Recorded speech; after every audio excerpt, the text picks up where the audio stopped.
Tell you guys about this video. If you're a regular chatter here, you guys know how important Destiny is to me, and you guys absolutely know that I was kind of mad, kind of frustrated, and kind of sad over the fact that Sony killed Destiny 2. Well, you sound even less enthusiastic than usual.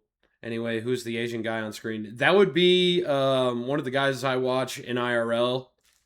That would be Cross.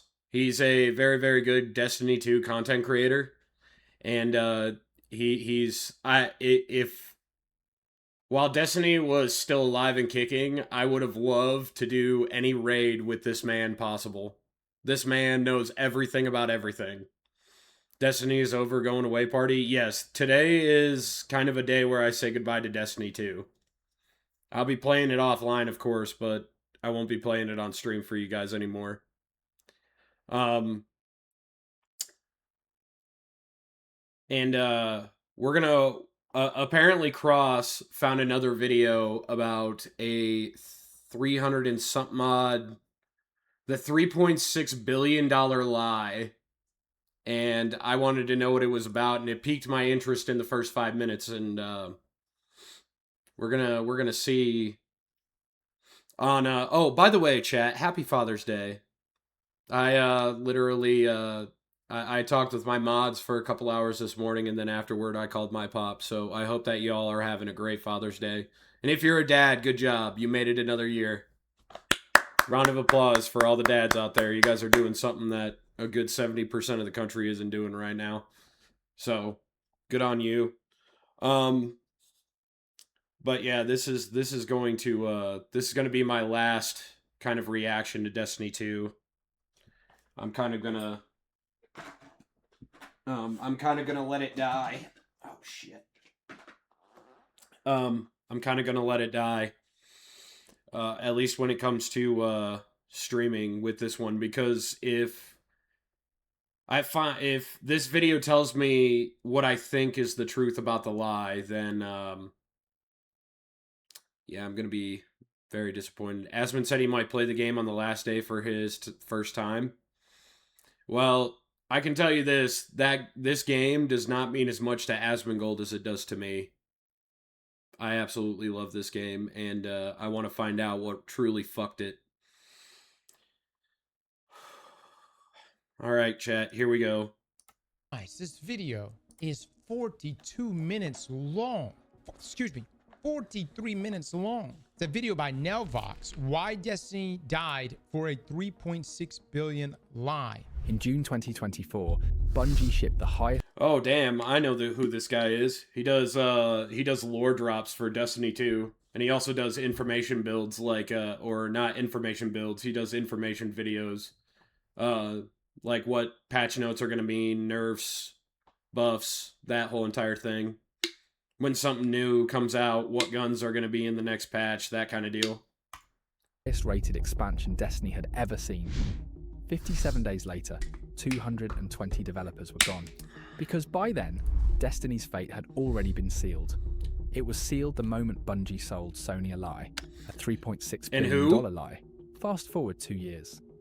On June 9th, I'm not a father, but I buy my pops a few Bungie things. released one last update for Destiny 2 and bid its entire Karen's fucked it up. They did alone. There will be no more expansions or new seasons. Yes.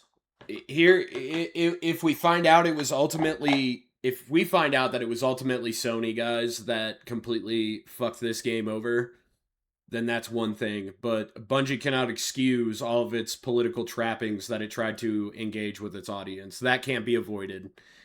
Another thing that we can't avoid is we can't avoid all of the marathon players sitting there shitting their diapers because it would take almost a decade for Marathon to even accumulate the player count for one single day of Destiny 2 that happened on the 9th. In total. It would take Marathon literally a decade plus to get to the numbers of Destiny 2 on one day. And I want you to know that, Sony, if you ever fucking watch this. I've been mad. I've been mad at the way the Bungie team went. I'm mad at you. You let this die. I signed the 400,000 plus person, signature for this game to continue to get Destiny 3. Today's going to be a sad day, chat. It's going to be a sad day because this, if Sony wants to let Destiny 2 die, this is the last time it's going to be on my channels or any of my content. Seasons coming after this update. The final patch that Destiny 2 would ever receive. The company named that farewell update without any apparent irony. Alexa, play Monument of Triumph. Despecto. I'm sorry to hear that, Bo. Years begging for. It untangled the loot What system up, Tragedy? and rebuilt the broken new player experience. Oh, I won't be beating Beloved you old guys. content came back, and the fear of missing out mechanics that had ruled the game for a decade were simply switched off. June 9th should have been a ghost town with the lights What up, going out, Killjoy? because everybody had known for weeks that this day was the end. Instead, within 48 hours of the final patch, the daily reviews flipped to more than 80% positive, and Destiny 2 climbed back to the top of... Keep in mind, chat, on June 9th, this game was a top seller on Steam, and I'm pretty sure he's about to say that. Hey, thank you for the kick, Yanuka. Thank you. Steam's bestseller list. So many players poured back in to say goodbye that the servers buckled, and people cheered the error codes like it was 2014 again. That picture should not make sense. Yeah, I did that. I kind of got mad at it because I wanted to play the game so bad, but looking back at it, knowing that like 100,000 people experienced the same thing that I did, I was kind of like, holy shit. So it wasn't just a PlayStation thing, it was also a PC thing. Awesome. Sense. The game was officially dying, and the response was a stampede through the front door. A resurrection party held on the day of the death, and every glowing review was also an accusation, because if Bungie could ship all of this in one update, it could have shipped it years ago, back when it would have mattered. Yep. That is one of the crushing points, chat, of playing Destiny 2 on the 9th. And I played it on the 9th, the 10th, 11th, the 12th, took the day off, played it on the 13th through the 17th, and that was the last time I played Destiny 2. What up, old timer? But remember, Cody, when one good iconic game falls, a new one rises. This game, if you've been with me since I started just like streaming in general, there's two games that you know me for. You know me for Division 2 content, and you know me for Destiny 2 content. Back when I was in that KM server... Spartans! What is your profession? Ho! There's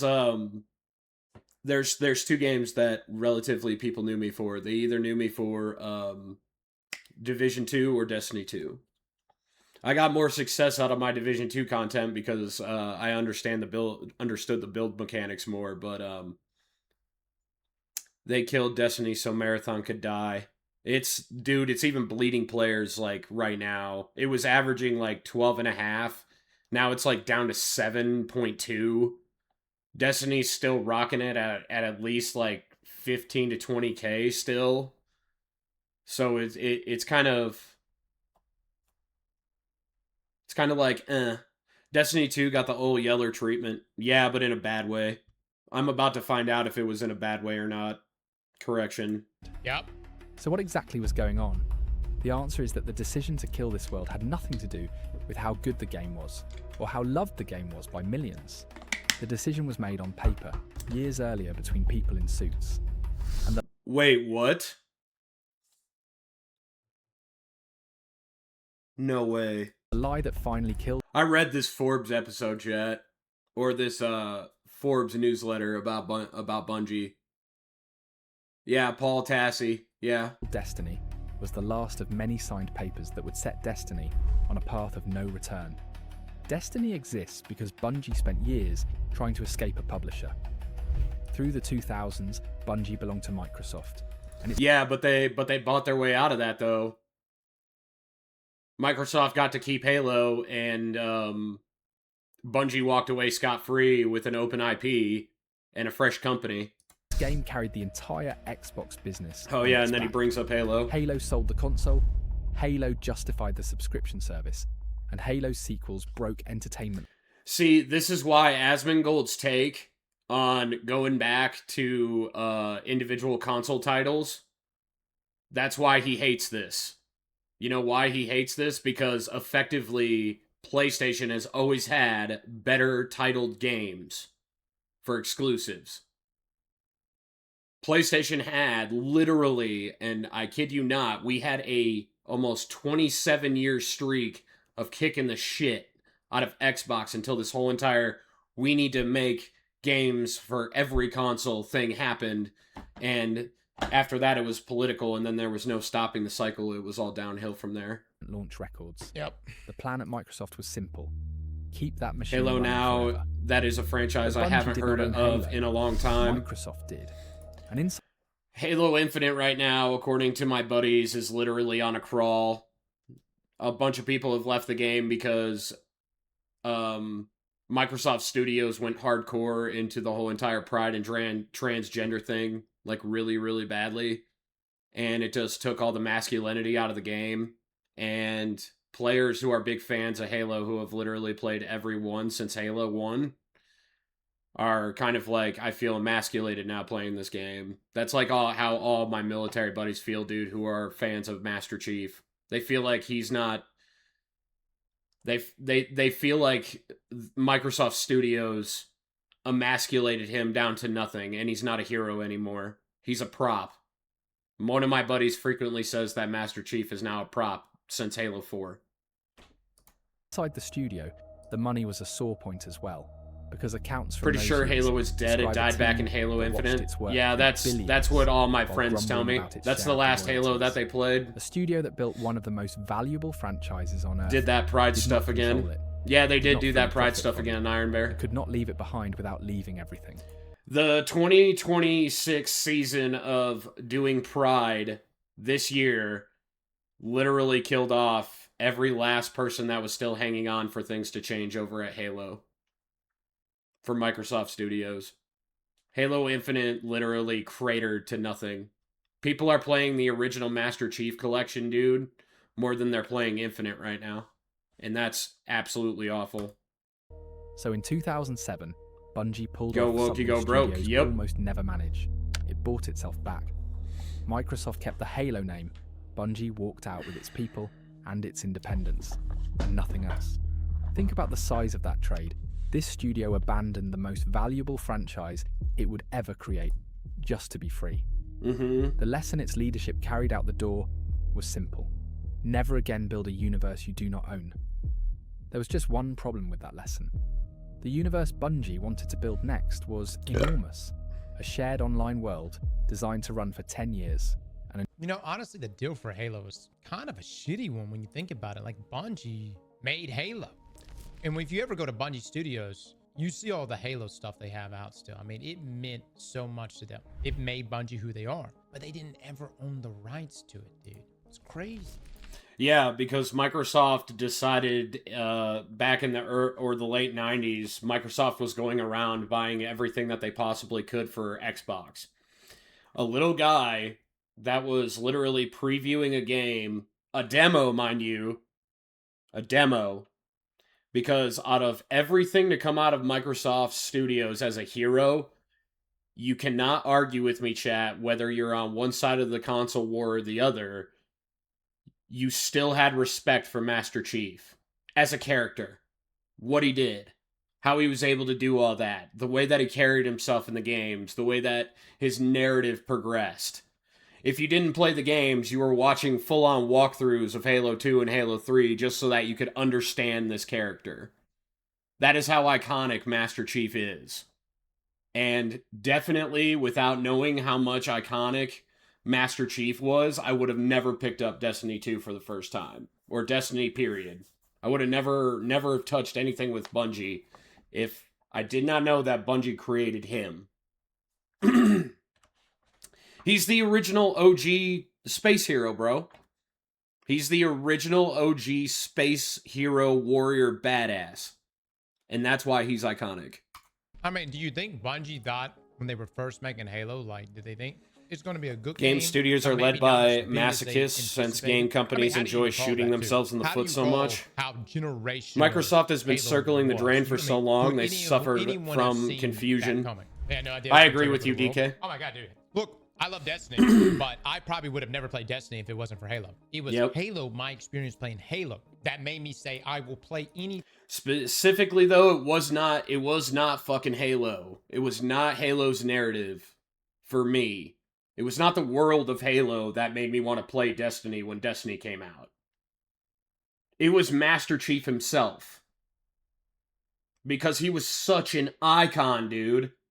You can put Master Chief up there with like 90s greats like Rayman, DK, Solid Snake. Just like the Splinter Cell series, I can't remember. Fisher. You can put him up there with that. All of the guys from the Rainbow Six days back in the 90s, the SOCOM games when they were popular. You can put Master Chief literally in those top lineups every time, and he's the most badass dude in the 90s lineup, even though I favor Metal Gear Solid and Snake is my true hero in gaming. I still have massive amounts of respect for Master Chief. Anything Bungie ever makes. Now it's the opposite. I'll never play another Kratos game too, again. yeah. I will Kratos have a is very another hard one. time playing anything from Bungie that is not Destiny, especially with Not only Kratos, Doom Guy, who you guys know is an absolute fave character for me. But yeah, Master Chief just he finds a way to fit up there in the narrative that Bungie created for him. with Destiny being put He out. fit, he You know where fits I'm with coming all from? those all It's stars gotta be as guys. grand He as does. Destiny. How You can mean make Doom something God, as right? grand as Yes. Destiny I that mean, isn't quite I still literally call him the Destiny? Slayer. Like if Bungie was to come out and be like, we're making I think the Slayer sounds world, cooler a than looter Doom shooter God. with in-game raids and dungeons, PvP and PvE. Marcus Phoenix, that's depth, another good one. crafting, character customization. All right, what universe are you gonna ground it in? But Marcus Phoenix, dude, the problem with Gears of War is that Gears of War was its own thing, and Epic Games just fucked that up so badly with Gears of War 2 and then Gears of War 3. Gears of War was cool because it was dark and gritty, and the narrative was also dark and gritty. And then in 2 and 3, they lightened it up, and it wasn't dark and gritty anymore. There wasn't any fear in it anymore. So that's what kills Marcus Phoenix for me. Marathon? Doesn't Marathon have lore already? It does. But let's just be real. I cannot express just how many parallels exist in Marathon and in Halo. Okay. Yeah, that is probably true. He's paid attention to Marathon more than me. I don't care for Marathon. I think that Marathon looks like trash. I hate the way that it looks. I hate the extraction shooter concept. I've never been into extraction shooters. I played COD during COVID because there were no new games coming out. That's quite literally the only reason why I played COD is because it was the only game getting any good updates, at least decent updates. Okay. Like as we sat there and watched the lore videos for Marathon, I'm like, Point wow, taken, Slayer this is does sound Bungie cooler. retelling the same But as for all the story in a lot games of y'all ways. are talking But, about, I particularly a only little bit know the lore you know of what I'm saying? 3 But of them: Marathon Doom, is Metal not Gear, and God of Destiny. War. Destiny is That's a its good own lineup, bro. Animal. Destiny's not like Halo. Duke And I Nukem? also just feel like Marathon's lore just I just don't. I feel believe like that Duke Nukem was trying to copy the Newly Doom independent Slayer too studio much. cannot fund 10 years of anything. Independence got Bungie out of Microsoft. It also marched the studio straight into the arms of the biggest publisher on the planet. In April 2010, Bungie signed a 10-year publishing deal with Activision. This particular Okay, yes, I know about this. This is back before we found out that Activision was a bunch of greedy bastards. piece of paper would turn out to be one of the most important turning points in Destiny's story. Almost every disaster in this video, from the rebooted story Part of Destiny to the hype divorce, was Bungie's to marriage reputation with itself, Halo. traces back to something They had that written in much of a stone. legacy Years impact, before the so to see $3.6 lows that billion 343 has dealt been with done them. with Infinite For 2 years, has been felt by nobody someone who outside the hasn't two played the companies knew what it original. said. Yeah, Then it's came a true. stroke of luck. 343 The really game fucked was up with him. Activision went to war in Couldn't court get with into the two of whole its own extraction former shooter Call game of John, Duty bro. I tried executives. COD DMZ And in mode. May It 2012, was okay a Los because Angeles judge there was unsealed hardly the anything Bungie good at the contract time. Yeah, as that's exactly evidence. what I was saying, And the Shadow. world got to read Destiny's blueprint, word for word. What that document lays out is less What? Wait, let me... is nobody outside the two companies knew what it said. Oh, no. I remember this. Then came a stroke of luck for gamers everywhere. Activision went to war in court with two of its own former Call of Duty executives. This is why we thought Activision was going to be great for Destiny, because Destiny was announced before Destiny was announced before Activision did this lawsuit. And in May 2012, a Los Angeles judge unsealed the Bungie contract as evidence. What up, Blue? And the world got to read Destiny's blueprint, word for word. What that document lays out is less a publishing partnership than a release calendar with penalties attached. Oh, I should have read this back in the day when I was in the military, but I fucking didn't. 4 Destiny Fuck! games, one every 2 years. 4 expansions, codenamed Comet, filling the years in between. And every one of those 8 releases had a date already printed next to it. The first That's Destiny crazy. in the fall of 2013. That's crazy. Well, the first Destiny in 2013, they missed that by a year. It released in 2014. Destiny 2, 2 years after that. Then, Look at that. 2013. Jesus Christ, you're telling me that we're in 2026 and we were already supposed to have a Destiny 4? What the fuck, Which of course dude? didn't make it. They didn't make that timeline. Destiny Nope. 2 definitely didn't make that timeline. Nope, didn't make Destiny that. 3. Definitely did not make that timeline at all. Destiny 2 came out around 2017, 2018.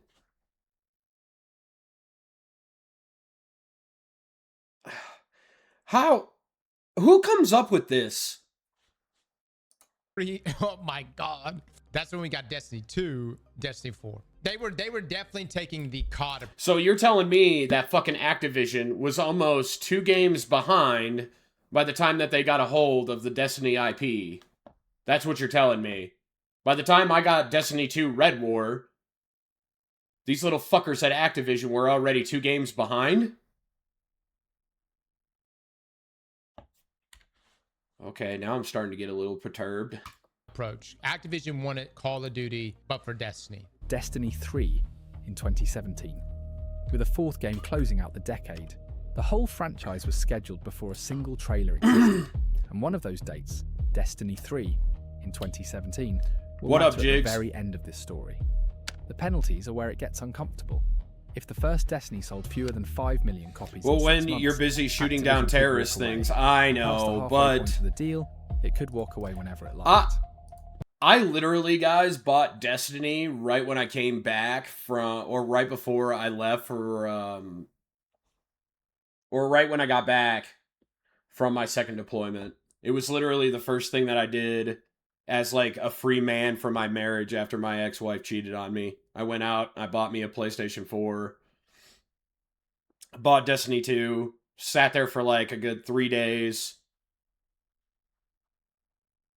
during leave and just played it. I just wasted it away. If a third of Bungie's staff quit within a year, the contract flagged it as a critical risk. I feel like I'm with owed a provisions that refund hand from Bungie now. Activision control of the game itself. Well, why do you think I got pissed off at my original tweet? When they first announced that Destiny was ending on June 9th.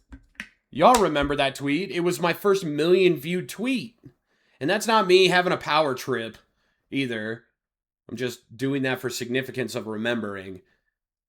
I literally threw such a big hiss fit because I thought that the political problem was Destiny's biggest issue. It still is a big issue, and it did deter a lot of players from playing the game. That is true. That's a fact. Because player counts kept on dipping lower and lower every time every June happened for Destiny 2. That's fact. You can look at a graph on Steam alone for that one.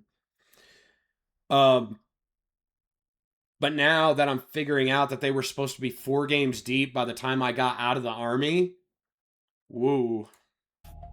Also, Key employees who left before Destiny 2 shipped would forfeit their equity. You're shitting me. Activision took their equity from them? Do not let this information anger you, brother. Bungie is already dead. We are here to celebrate the life of Destiny had, not to enraged by things we do not originally know. Yeah, that's true. That is true. But that's a big one right there. You're telling me that guys at Bungie lost their equity? No wonder they started getting lazy then. No wonder the Shadowkeep was during this time period of May 2012. No, May 2012 was when they announced that they would be doing Destiny 2 because I was playing Destiny at that point. So you're telling me that Activision quickly acquired them in 2012, early 2012, and by mid-2012, Activision was already taking equity away from the employees? They thought they were going to get to 4? Yeah, Iron Bear. They literally did. They thought that Destiny 4 would literally come out in 2017, 2018. Literally. That is impressive.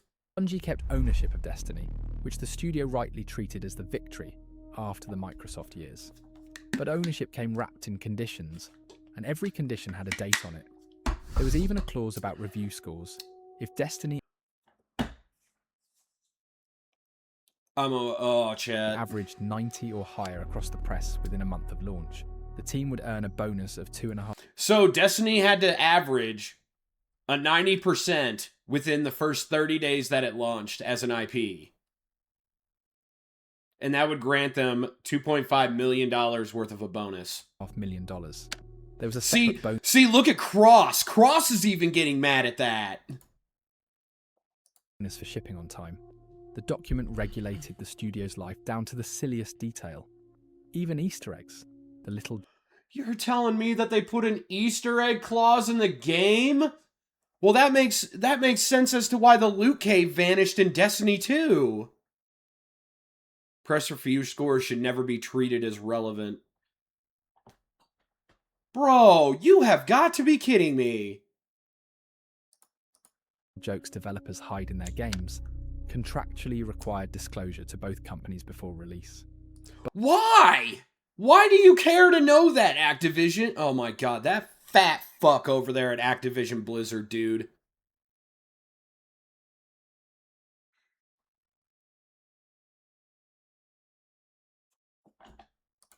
Bungie's own art, graded and scheduled by outsiders. What the f***? Before commercial release of all games in the contract, Bungie must provide Activision with a list of Easter eggs spliced into the game. What in the world? Depth spinny. That Oh had to my have been an god. easier way to get funding, right? Right? Dude. With money riding on every line.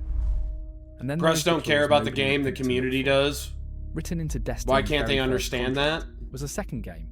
A small prototype. I have no idea, of the studio Rune. staff, which Bungie was allowed to grow into a full production once Destiny cleared $375 million in operating profit.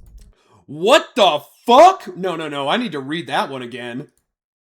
Contract was a second game. A small prototype capped at 5%. Revealed the huge promise and secret stipulations of the Bungie Activision deal.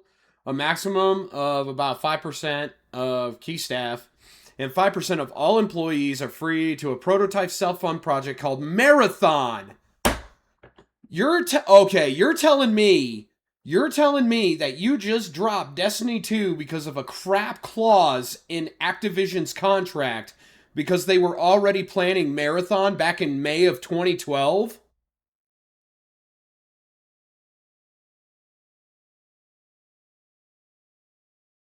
Are you kidding me? They self-funded the bullshit that is Marathon 14 years ago.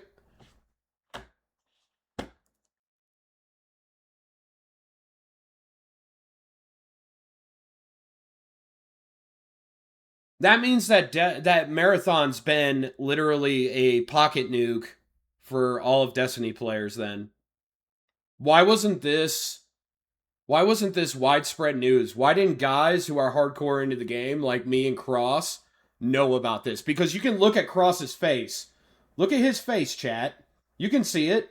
He even is bewildered and displeased with this news. He didn't even know it. What the fuck?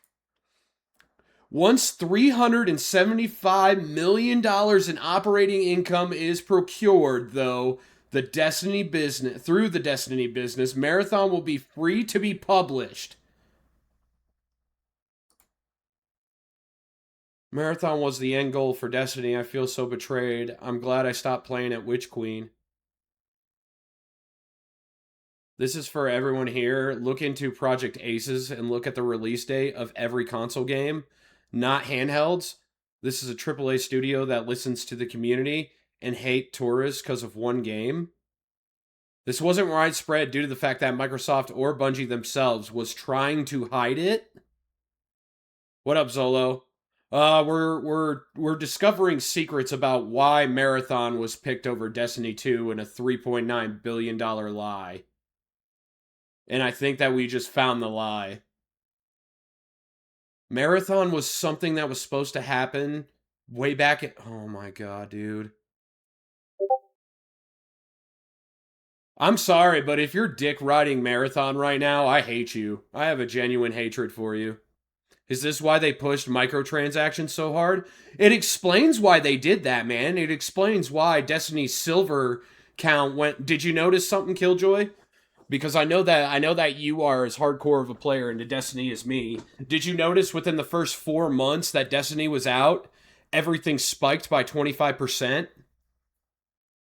When it came to silver in Destiny 2, did you notice that price hike when Red War was going on? And it stayed right there the entire lifetime of Destiny 2. I guess this explains why Bungie went full EA on y'all. Oh, now that you're comparing it to that, dude, my heart is broken a little more. I'm telling you what, the dude who originally did the video, he probably had to dig real deep for this piece of information. Credits to you, buddy. Congrats. Thank you for giving us this information, bro. That comes from MCV staff.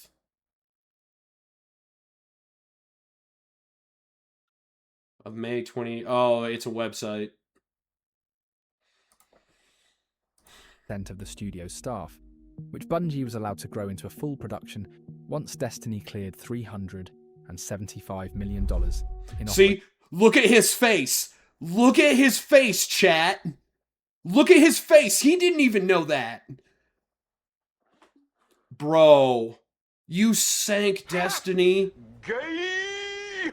Oh my god, you sank Destiny for that piece of shit that's Marathon, bro. And you did it because of an Activision clause in contract. Oh no.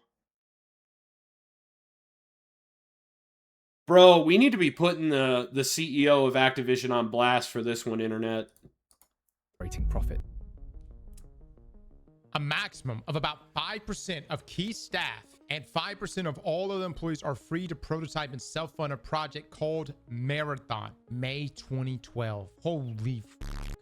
Which appears to be a reimagining of the previous Bungie game of the same name. Once $375 million in operating income is made through the Destiny business. See? Now we know, now, Killjoy, now we know where that increase in silver percentage went within the first 4 months that Destiny 2 came out for. It was for this, so that they could make that cap and start making Marathon. So every time that we had a crap expansion, like Shadowkeep, Lightfall, Renegades, it was all because of that. It wasn't because of Bungie, it was because of an Activision clause. I still think that it's fucked up what you guys did. Happy Dad Day, Noble. Thank you. To all the dads out there again, good job. Happy Father's Day. But I still think that Bungie is pretty politically fucked up with how much they push the transgender agenda. I will die on that hill. But the fact that Activision, that fat fuck over at Activision Blizzard, pulled this in a clause. I bet you, I'm willing to bet you, chat, that not a single person that signed that contract read any of the clause. I bet you the CEO of Bungie, he just signed the deal seeing the big old price tag he could get, and he walked away from the deal. I bet you that's exactly what happened. Project Aces made the game Ace Combat Games. The only terrible game they made was Ace Combat Assault Horizon, because they were in a fight with Ubisoft Hawks, and after the game, the community was pissed, and they went back to the drawing board, and Ace Combat 7 was made. Now watch Ace 8 gameplay trailer, and they are adding 2 special weapons now. The community was asking for it. Well, I'm glad that you guys are winning. I'm glad that fans of Ace Combat are winning. I don't feel like I won with this one, man. Marathon would be free to be... Because you got to give it to us Guardians here over in the Destiny universe. Why in the world... Because there's a rumor going on in the Bungie Discord server right now that the 3 new activations, ability activations for all 3 classes, have been in hiding since Edge of Fate. And Edge of Fate came out 8 months ago. They've literally been done with the 3, like the Gunslinger Dodge, which shoots 3 rounds and heals you. The Vortex Sap that the Void Warlock has, and the Detonation Titan Shield. All 3 of those, dude, have been completed since Edge of Fate is released, and now we're getting them at Triumph on the 9th. 8 months later. Which means that they kept it in their back pocket, man.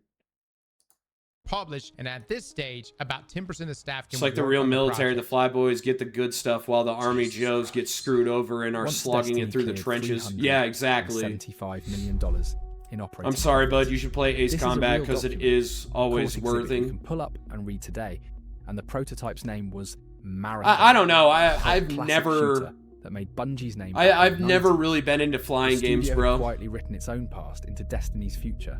And the same Marathon that gamers in 2026 blame for killing Destiny was sitting in Destiny's birth certificate 16 years earlier. That one forgettable paragraph of legal text would outlive everything else in this story. The press not even Star Fox? Nickname that followed Bungie for years. I literally beat Star Fox once and then I never played it again. The 10-year plan. Players still think it's a good game though. I just got warped into Super Mario Brothers and Quake. I liked Quake better. Heard it as a promise, a universe guaranteed to keep growing for a decade. Inside the document, it was something colder. It was a decade of deadlines, and the first deadline was already slipping. Yep. 14 months before launch, Destiny's story collapsed in a single meeting. In the summer of 2013, the writing team assembled a 2-hour cut of the game's complete narrative for studio leadership. Jason Jones, Bungie's co-founder and Destiny's creative lead, watched it and rejected it. Not with no... Marathon, 1994, Myth, Halo Combat Evolved, and Destiny. So he was a Destiny creative lead, but he was also a Bungie co-founder. Notes, not with a rewrite. Jason Jones, he left right after Destiny was done, after Destiny's life cycle was over. Oh yeah, because it says 2013. The weak chapters. The entire story was thrown out, and a small leadership group rebuilt it from scratch with the launch clock already running. And rebuilding had massive consequences given the rebuilding efforts needed. Yes.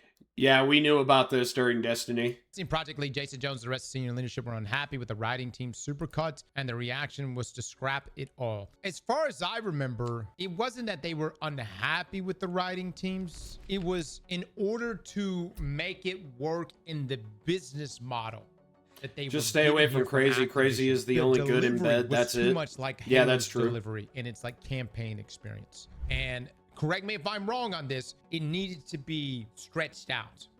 Building had massive That's true. Cross is right. The original story to Destiny, you could literally get through it in 4 hours, and you didn't even need a light level in the triple digits to do it. It was literally forgettable up until the first expansion, which was House of Wolves, came out. consequences given the rebuilding efforts. And House of Wolves literally doubled the time to 8 to 9 hours. And on top of that, you also, in order to beat certain parts of that campaign, you had to be over triple digits in your light. Needed. Reports on the development describe tools so slow that changing a single resource node on a map could mean a full working day, hours of loading, and a 15 to 20 minute compile just to see the change. Let's say a designer wants to go in and move a resource node 2 inches, said one person familiar with the engine. They go into the editor. First, they have to load their map overnight. It takes 8 hours to input their map overnight. They get into the office in the morning. If their importer didn't fail, they open the map. It takes about 20 minutes to open. They go in, they move that node 2 feet, and then they'll do a 15 to 20 minute compile just to do a half a second change. These said this a while back too. Mm-hmm. Damn, brother. Yeah. Deej was, if you guys don't know who the content creator Deej is for Destiny 2, he also used to work for Bungie. He was a low-level programmer right when Destiny came out, which is why when he got into social media, he heavily pressed the game. He was getting so frustrated with the way that Bungie was doing this kind of thing that he decided to quit and just go on social media saying, like, what made him somewhat popular to have an income on Twitch and YouTube was the fact that this was his story that he came out with. That Bungie was massively under technologically advanced for what Destiny needed to be. We have such a good engine. By the way, Marathon people, your shit's built on the same engine too. I just want you to know that. His team was rewriting. I am so glad that he is just as salty at Marathon as me. Tell him, Cross. Hey Sony, we want a D3 still, on a new engine. Hurry up. Writing an entire game, one full day edit at a time, against a contract date. The story that got thrown out belonged to Joe Staten, the writer whose campaigns had defined Halo. Yep. 2 months after that meeting. Yeah, that's why we were kind of pissed off about midway through Destiny 1's first cycle of updates. Because when we found that out, that Joe Staten literally had a full-on narrative that was better than the 4-hour piece of crap that Bungie put out in the final copy of the game, we were like, what did he write? And nobody ever answered us as a community manager. Not a single person. Staten left Bungie, and his farewell statement promised that the team was on track for greatness. His own work had just been fed into the shredder, and the goodbye note said everything was fine. And the partnership was grinding people down years before the game even shipped. The loudest early casualty was the music. Marty O'Donnell, the composer whose sound had been Bungie's signature for 2 decades. Dude, his original Destiny album is fucking peak. His original Destiny album, chat.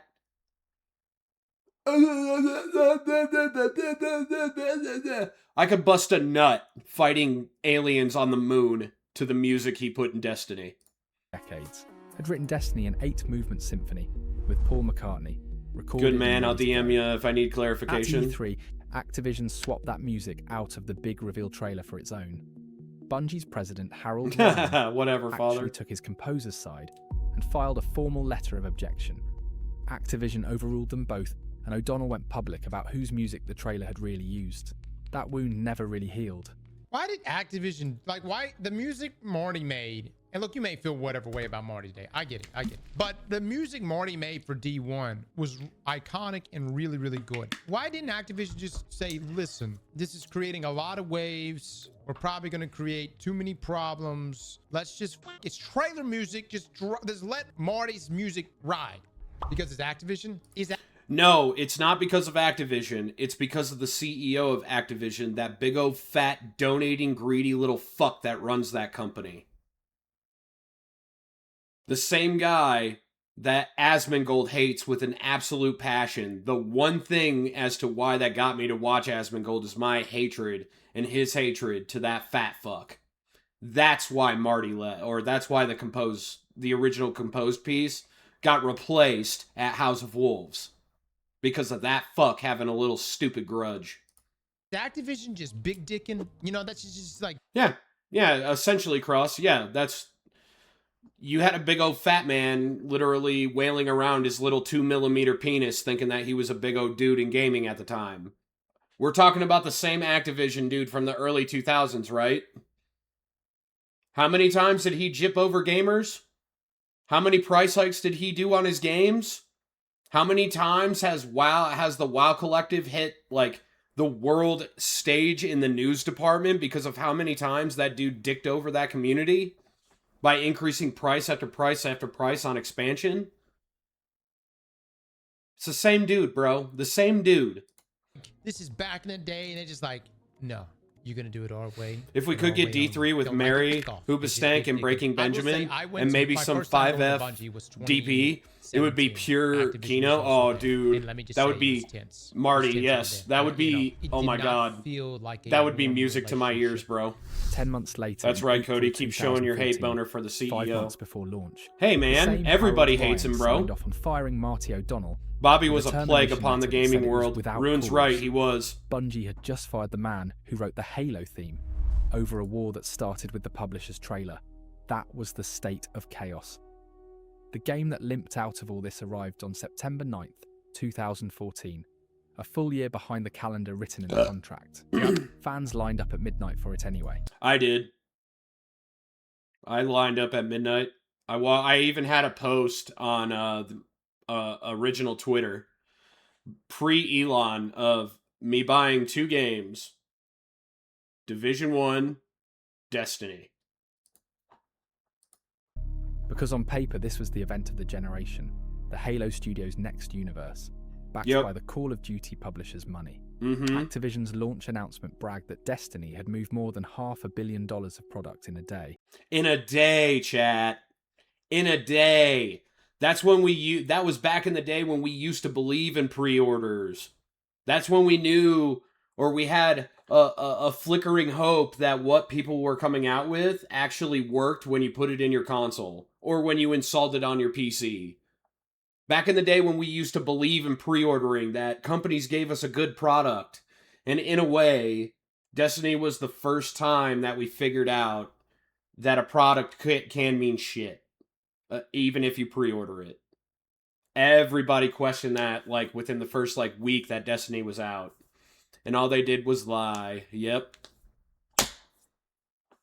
Cleared $500 million, which means that if the math is doing right, there's a $225 million separation to start Marathon then, since it made $500 million in the first day.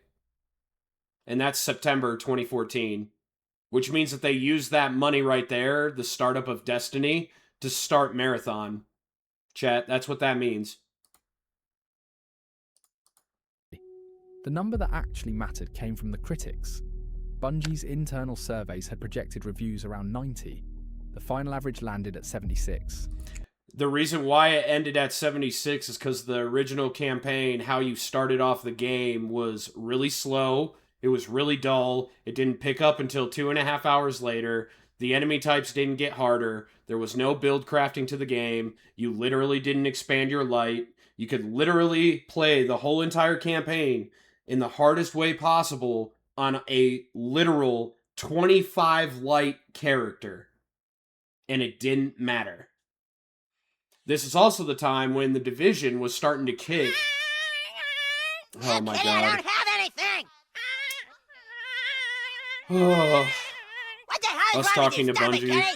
Kenny. You were the chosen one. No, Kenny, that's a bad goddamn Kenny. It was said that you would destroy the woke, not join them. Bring a good space FPS game to gamers, not leave them in darkness. Oh, that actually fits. But at the same time that Destiny's original campaign was looking really crappy, and it was giving out an average 7 out of 10 on initial reviews from IGN, GameSpot, that type of deal. The Division, on the other hand, was kicking its ass at an 8.3. And the Division came out 2 months after Destiny. So literally, Bungie and Activision had a 2-month head start on their number one competitor when it came to the looter shooter. Because believe it or not, chat, Destiny and Division, those two communities sometime combined, because they were the only 2 good looter shooters with build progression out there back in the day. Star Wars still has its uses, you know? At least the good Star Wars movies do. The $2.5 million bonus evaporated, 14 points short, and the team that had just crunched through a full story was left feeling utterly disappointed. And if you played Destiny that September, you felt exactly why the score came in low. The rebooted story was a skeleton. Plot threads opened and led nowhere. The lore was exiled to a website instead of living in the game, and the most famous line in the whole campaign was a character shrugging that she did not have time to explain why she did not have time to explain. Yep. Literally, Destiny's campaign for your original 50 light levels became a meme. That line became the era's punchline, the sound of a narrative with its insides removed. Even There are when only robots 7 fight Star the Wars game, movies. Bungie had cast Peter Dinklage to voice the ghost, the floating companion who talks you through. And let me remind you, gamers, Peter Dinklage was also doing Game of Thrones at the same time he was doing this. And what's even worse is that Activision and Bungie gave Peter Dinklage a hard-ass fucking time with expansions for Destiny 1 at the same time he was trying to do Game of Thrones, and Bungie would not let him do both at the same time sometimes. They were horrible with their voice actors back in the day. Through the entire campaign. I like Peter Dinklage. I really do. And I like that guy too. He's freaking awesome at what he does. He's a great actor. I think they were like, I don't know how they communicated to Peter what Ghost is supposed to sound like, but Peter was very monotone, very just unemotional. But at the same time, maybe under Joe Staten, maybe that's exactly what the Ghost was supposed to be. But at the end of the day, we're zombies. Our Ghost is not necessarily supposed to be all warm and fuzzy and have a relationship with us. It makes Yep. Originally, he was not supposed to do that. The definition of a guardian is a risen person that has been dead that can go on and be a light for all mankind. That's literally the words of the speaker in the tower. It is literally on a plaque in the speaker's office in Destiny 1. sense for game world, for video games, but we're fucking zombies. Peter, that Tyrion Lannister, yes. Who obviously has great range. It could have made Ghost sound whatever way we Peter wanted it to Dinklage sound is like. honestly the kind of voice actor whose character walks into a room and you just instantly recognize him. Yeah. The players renamed the character Dinklebot. Yeah. The role was eventually... We did that. We did call it Dinklebot because all of us Destiny players were actually... We actually thought of him as the most impressive voice in the campaign.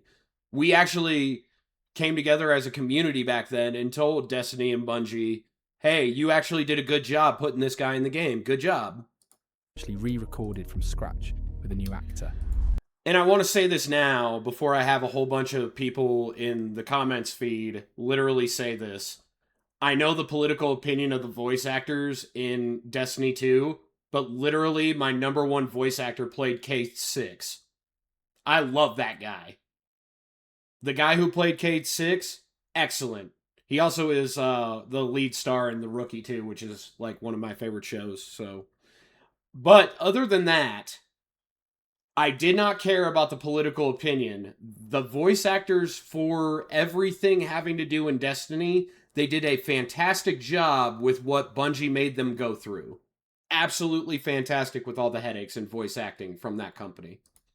Nothing about Destiny's launch was small, including the embarrassment. Peter was the villain from Within Underdog. weeks, players were running forensics on Sometimes their own it's purchase. important to separate the A art bugged from the memory artist. stick Exactly, exposed that's how I viewed destinations it. That never shipped. And one of the loudest requests from the community was for anyone at Bungie or at Activision to explain what had actually happened in the final year of development. The community could tell the story had been amputated. It just could not tell why. And the harshest review of the era called Destiny a really pretty tech demo, the most expensive arcade game ever made. Then players found the loot cave, and the launch month turned into slapstick. The game rewarded you better for standing outside a small cave and shooting into the dark for hours, because And now the loot cave is a Destiny 2 meme that you can literally get a triumph on. Okay, so if you do the Season of Triumph right now, there's literally a 50 token triumph if you know where the loot cave is and you defeat 30 enemies that come out of it. You know what else? You know where else there was a triumph for that? In the very beginning in Destiny 2, during the Red War. Find the loot cave, kill 30 enemies. It's literally a triumph without any reward back in the Red War, and now it became a literal thing that gave you a reward almost 6 years later. I don't get it, dude. I don't understand it. Level enemies respawned in it endlessly without actually playing the missions. So that is what the player A base shitty did. person can be a fantastic voice actor, the chosen VA or defenders actor, of humanity, which is why it's lined best up to split the shoulder work to from the shoulder actual person. at a hole in a I cliff, completely agree with firing you, into the shadows DK. like a factory shift. Bungie patched the cave inside 3 weeks, and the patch notes had fun with it, joking that the hive of the Holy Treasure Cave had realised the futility of their endless assault and retired to lick their wounds. Patching the reputation took years, and players coined a name for what they felt they had bought. A $60 year-long beta. The year that... That's true. That's true. When IGN did their review of the Taken King expansion, literally, that's like literally when I started streaming was in 2015. I wrote on their review, and I actually tried to do reaction content back then, IRL, and yeah, that's how we all felt. We felt like we were on a 2-year-long beta cycle. that followed was miserable in ways players turned into comedy. The first expansion's Hot ending take is paid that I out so hate that they randomly that one player recasting could kill the Khan final in the boss new season of and walk away KOTH. with the best rocket launcher in the The game. moon while his remains my fireteam favorite place partner in had Destiny. almost True nothing facts, to say Rune. kill. RNG, baby. RNG. People complained constantly and could not put it down. Then Bungie staged the People complain constantly but could not put it down. first Great Rescue. Yeah, that was literally an article from GameSpot, by the way. They literally quoted that take from the review boards of Destiny 1 on Steam. I really hate GameSpot. I will never trust a single article that comes from that company. The Taken King shipped in September 2000. Oh, hey, look at that! It's a GameSpot review. Destiny the Taken King review. Finally, the game it should have been all along. 4 out of 5 stars. 15, fixed the loot, gave the story a real villain, and handed the universe a personality, and the same press that had shrugged at Destiny now called it redeemed. Its creative director was Luke Smith, a former... Yes, Luke Smith took over after House of Wolves, and it was announced in 2014 that he was going to be the creative director going forward for Destiny, at least through its life cycle. A games journalist turned designer who was about to become the franchise's defining creative Yes, and he was also the guy that designed the Vault of Glass too. voice. The most perfect raid, in my opinion, that Bungie ever created was Vault of Glass. He went on to spend that summer apologising for telling an interviewer that if he showed you the emotes from the collector's edition, you would throw money at the screen. He apologised, and his relationship with the community's money would stay complicated for the next decade. The rescue came with a catch. The veterans never stopped pointing at. Counting the expansions, reaching the good version of Destiny had cost well over $100, and the loudest voices in the celebration threads were refusing, on principle, to pay full price twice for one game. But out of that turnaround, a piece of community faith was born. The fact anyway. that most great And it would gaming define companies this went from the franchise for the 90s next style decade. of story writing No to the matter how modern bad it day gets, stuff only Bungie because always turns it we around. live in a The same I'm month the offended rescue era, shipped, only because Bungie's Twitter own users are marketing louder than quietly the took casual an axe to the everyday, founding promise. pretty much found Asked about everywhere a famous fan 10-year such as plan, myself. That's true, Bungie's Father. Eric You're Osborne absolutely put it like correct. this. It's a 10-year partnership agreement. It has nothing to do with the development of the game proper. Players had heard a decade of adventure. Officially, it had only ever been a decade of obligations. It was the first time Destiny's public story and Destiny's paperwork told two different tales. It would not be the last. One of Destiny's directors would later confirm on camera that Activision held veto power over the game's marketing too, so even the way Destiny was allowed to speak to you ran through the publisher. Oh my god. Having Activision in charge of anything creative for anything is such a horrible idea. In January 2016, Look at what they did with COD. They made one of the best military shooters on the planet. The original COD Modern Warfare franchise was a masterpiece.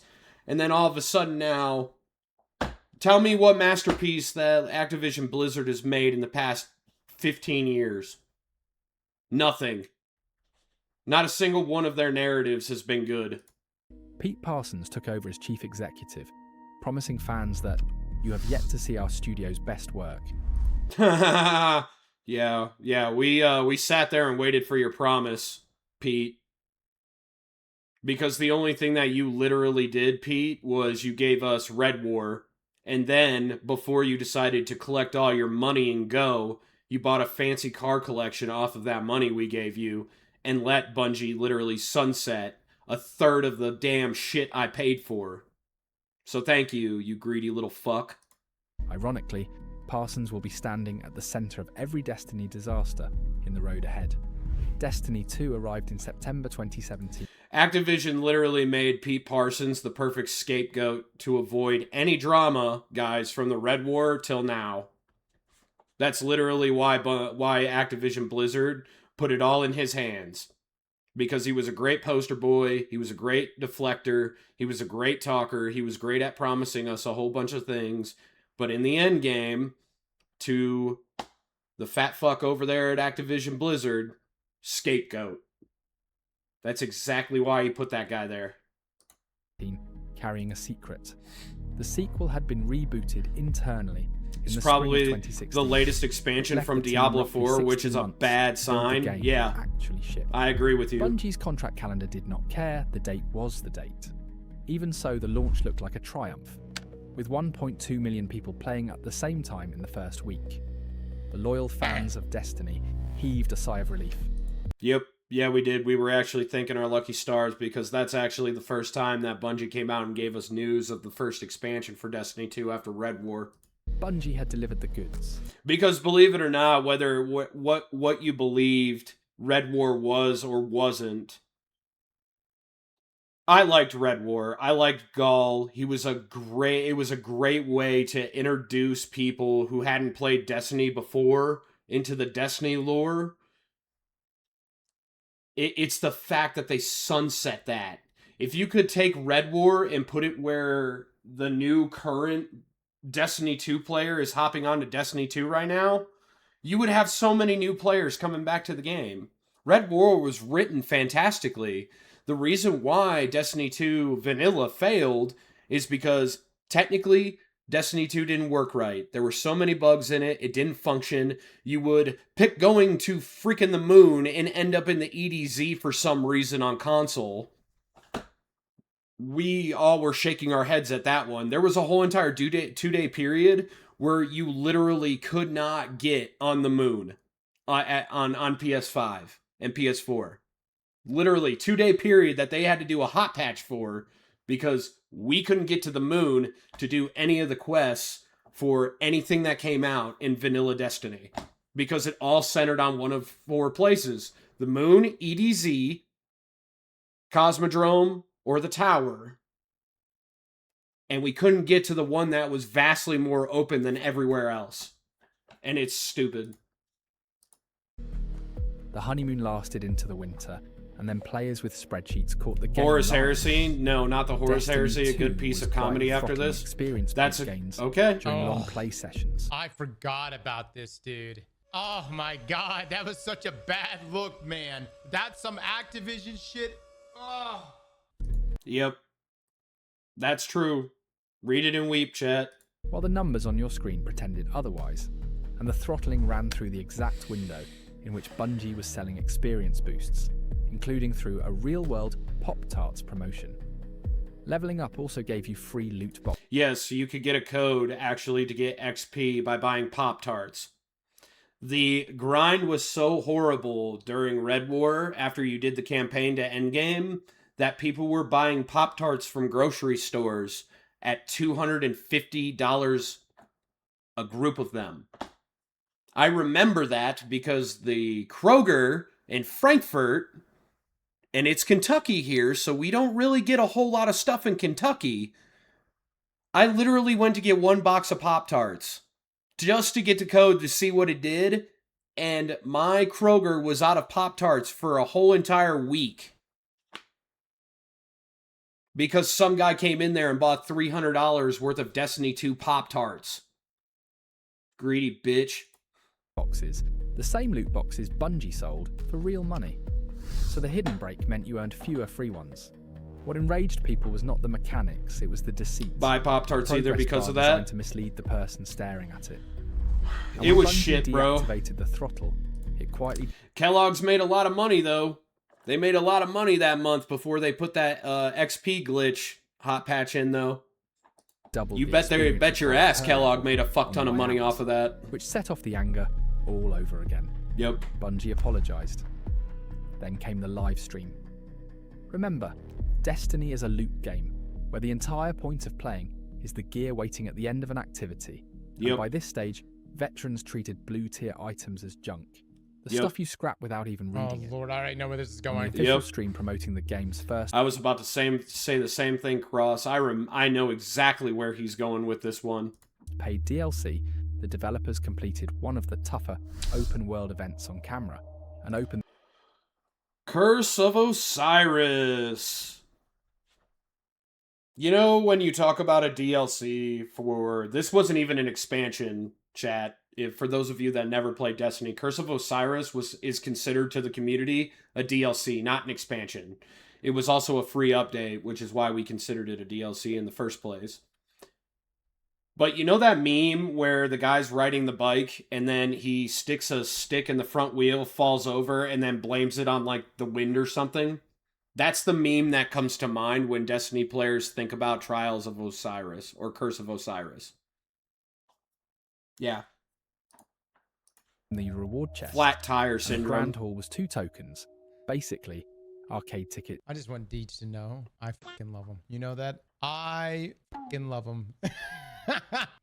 Yep. Because the setup for that was just such an it was an Curse of instant Osiris classic. was Now, let's check this literally just a PvP update and didn't think too much into that. Promised Yeah. before that this was the most rewarding. And guess what happened with the narrative? We also found out that Osiris and Saint 14 were literally gay. They were making out in that free update. Which is where we started figuring out as Destiny 2 players that Destiny lost its masculinity.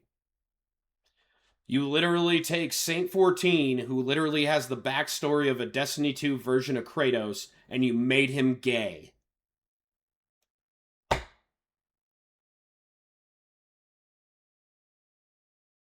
Fuck out of here, Bungie. Public event. And there we have it. We have 2 chests So for a good. change. And check out those sweet, sweet moves. You trade in later, and 1 blue. Bungie had just demonstrated its own reward system paying out nothing on the broadcast meant to sell you more of it. The community had its shorthand for the era within hours. 2 tokens and a blue, a unit of measurement for getting nothing. By New Year, Yeah, dude, it became a fucking meme again. players were listing everything else that had gone wrong that autumn. Cosmetics had turned into consumable purchases. Do we not remember that, Guardians? Paying $20 worth of silver to get a little rainbow thing that followed you around for 24 hours of not in-game time, mind you. Not 24 hours of in-game time. 24 hours. So if you played the game for 8 and you went above the 24-hour cap on paying for that, you literally lost it. And they cost 20 silver a piece to buy them. It was retarded. Got a few clankers. Boss, we got clankers. What?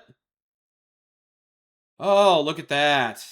Oh, look at that. I get to kick my first bot of the day. Thank you. Thank you. Thank you, my. Thank you. Thank you. Thank you. Thank you for kicking them. And endgame activities were paywalled behind the first paid DLC. Yep, and this is also the same time period where we all Guardians got pissed because dungeon keys for dungeons started to be locked behind paid content. Yeah, I had to pay for dungeon keys, guys. The first 2 expansions for Destiny 2. All the way up to Shadowkeep. And then I stopped buying dungeon keys after that. I literally didn't care about dungeons after that. The exact mistake the first game had made and apologised for. Yep. The first wave of Destiny is Dying headlines arrived barely 3 months into the sequel's life, and one confession from that winter stuck around as the era's mantra. The complainers were always right. Destiny Just 2 6 to 8 dungeon weeks ahead of keys were everyone another else. giant middle Money finger kept to the moving in the community. background. That's true, Rune. In the summer of 2018, Boss, we the still got Chinese tech clankers? giant What? NetEase put more than Oh, you little bastard. You are banned. You are banned. You are banned. All right. Cool. $100 million into Bungie for a minority stake and a seat on Bungie's board. Money Bungie said, Fork and heck, "Empower it to man. build Clankers new be worlds." multiplying It was tonight already because the it's studio's Father's Day, standard so protocol. Every time Destiny wobbled, they know that a whole lot of people aren't streaming right now that are popular, so they're taking lowball streamers like me on Kick and they're just shoving their way into our chats now. the answer was a new partner with deeper pockets. And Destiny did what Destiny does.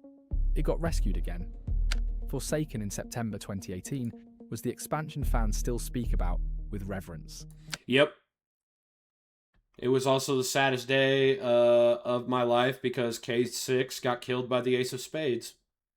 Most depressing, best campaign, but most depressing campaign for me because K6 is literally my favorite Guardian in Destiny 2. I absolutely love Nathan Fillion. That dude is fucking awesome. A top-to-bottom reinvention with the boldest story swing the franchise had ever attempted. Yep. The myth grew stronger. Bungie always turns it around. Yep.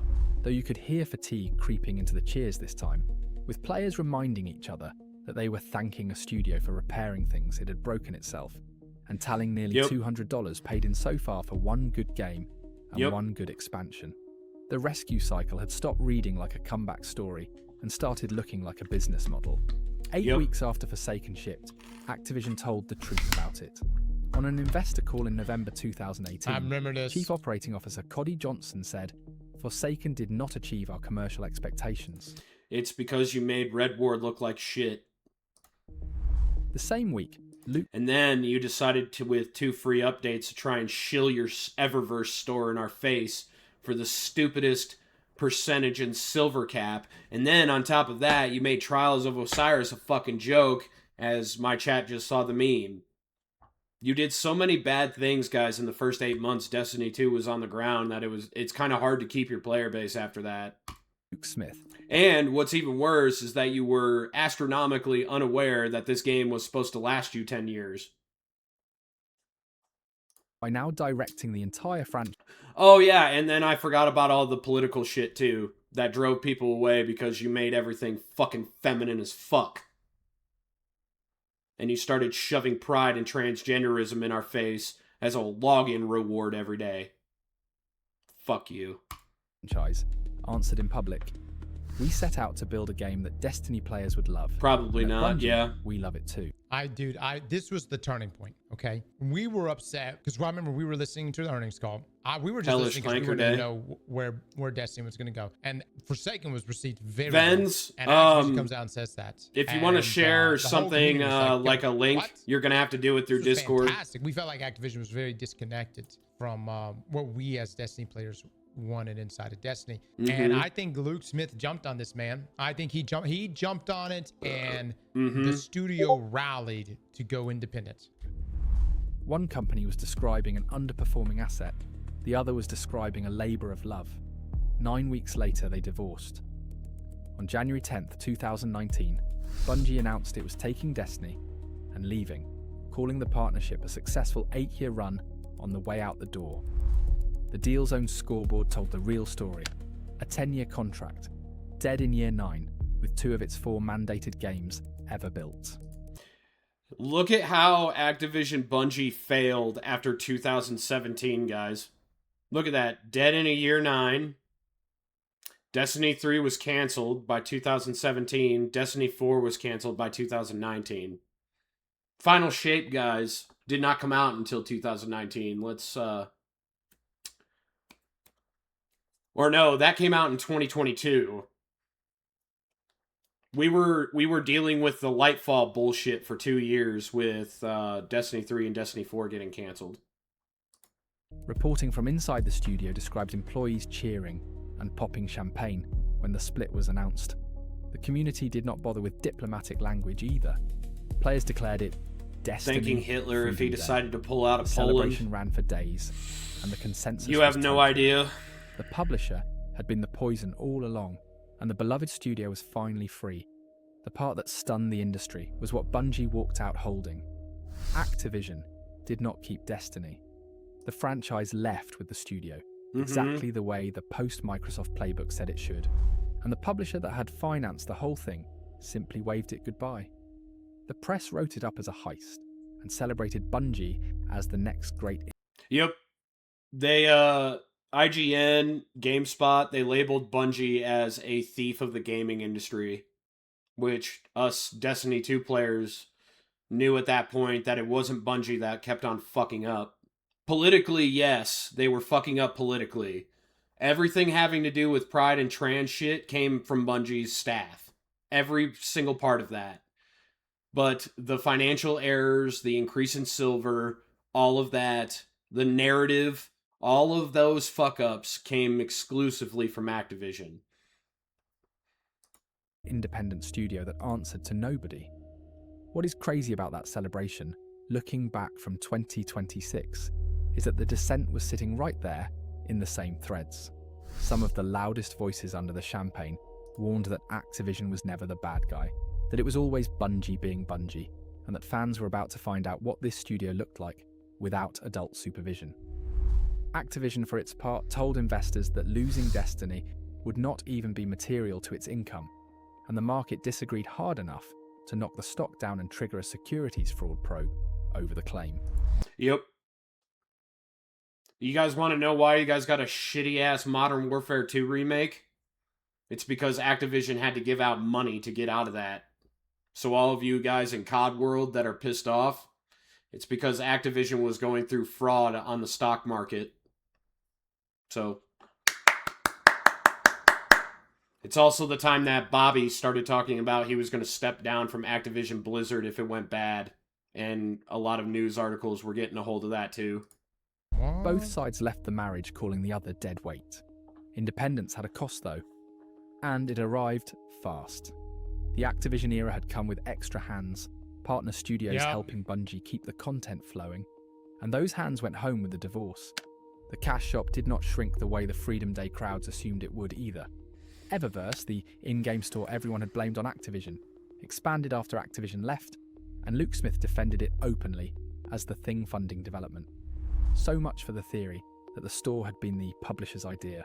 Players comparing notes over the years would tally lifetime spends of $400, $800, sometimes over $1,000 on a game that advertises itself as free-to-play.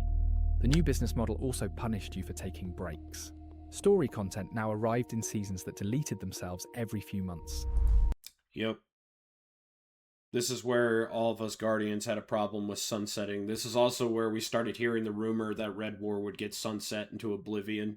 A structure that trained you to log in, out of fear of losing things rather than love of playing them.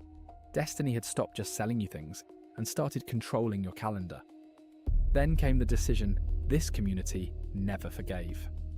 In November 2020, facing a game grown too big to maintain, Bungie shipped the Beyond Light expansion, alongside something called the Destiny Content Vault. Yep. Told you. And vaulted is a gentle word for what happened. Entire campaigns. Yeah, this is where I destinations, cut and cord raids with were removed Destiny. from the game. Yep. Content people had paid for. You're not the only one. But, of course, though, I was at the beginning of, making content, and I wasn't ready to let it go yet, even back then. But Lightfall, I literally dropped the game from Lightfall all the way to Final Shape, Killjoy. I didn't play it at all. I played literally 8 hours of Lightfall, didn't grind the season pass that I paid for. I let Destiny die in my head until Final Shape came out. The original campaign, the opening hours of the entire saga, gone. If you bought Destiny 2 new in 2021, the story you stepped into had no beginning, because the beginning had been deleted. The community's cleanest summary of the vault was that Bungie was not replacing anyone's purchase. It was revoking it and charging for a substitute. Even produced one of the saddest little genres in the game's history. Brand new players racing to finish campaigns before the deletion date. Yep.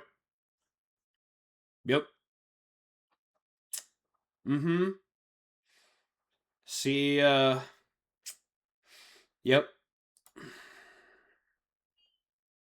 And this is where this is the start of what we hardcore Guardians call the Great Collapse of Destiny. Warning content they had only just discovered, and the symmetry was lost. Really appreciate you doing this. I hope you know that. You paid so for the video is called The Boris Heresy. In Spineapple's YouTube, and it's about 2 minutes and 17 seconds. Itself. Alongside the vault came sunsetting, a system that put an expiration date on the weapons you had already earned, so you would have to chase new ones. The community revolt was loud, sustained, and so clearly correct that the policy died in under 4 months. Joe Blackburn, the game's new director. Yeah, I got a warning in Destiny 2's Discord server actually from one of the community mods at Bungie because I spammed the middle finger emote along with this article from Dextero. Buried it with an admission you rarely get in writing. While we still What believe up, in these Permafrost? goals, it's clear our execution was off the mark. The most painful detail is that players had seen Got it it coming into so his clearly React that recommend the channel. community was drafting Bungie's apology a year before Bungie wrote it. That was the independence era in a nutshell. Bungie said, "We're listening" so often that players began reading the phrase as a warning about the next mistake, and the community described the loop with open cynicism, a cycle of make it worse, wait for a fair bit, walk it back, then profit. And yet, by the end of 2021, Bungie was bigger than it had ever been, fully independent and carrying ambitions that stretched far past one game. Ambitions on that scale need money. On January 31st, 2022, the biggest of all money deals arrived. It would also turn out to be the biggest of lies. Sony announced it was acquiring Bungie outright at the price of $3.6 billion. $3.6 billion. Just keep in mind, chat, Paul Hasse is still the head of Bungie during this time period. The great car collector guy. He was completely independent of Activision Blizzard. He didn't have to deal with Bobby anymore. He was given a shite content. And he was looking for a bailout from any major publisher that he possibly could. And Sony ate that shit up and threw him $3.6 billion. It was a panicked season for the platform holders. Yes, and you're reading that right. It was Sony PlayStation's biggest purchase ever in company history. Interest rates were near zero. Pandemic money was still sloshing through the industry. Microsoft had announced 2 weeks earlier that it would swallow Activision Blizzard whole for nearly $70 billion, and Sony wanted a live service answer of its own. Yep. Fast. The price deserves a moment of context. 3 years earlier, Sony had bought Insomniac, the studio behind the PlayStation Spider-Man games. Which is why Spider-Man is now headlined on every single box when you buy a PlayStation 5.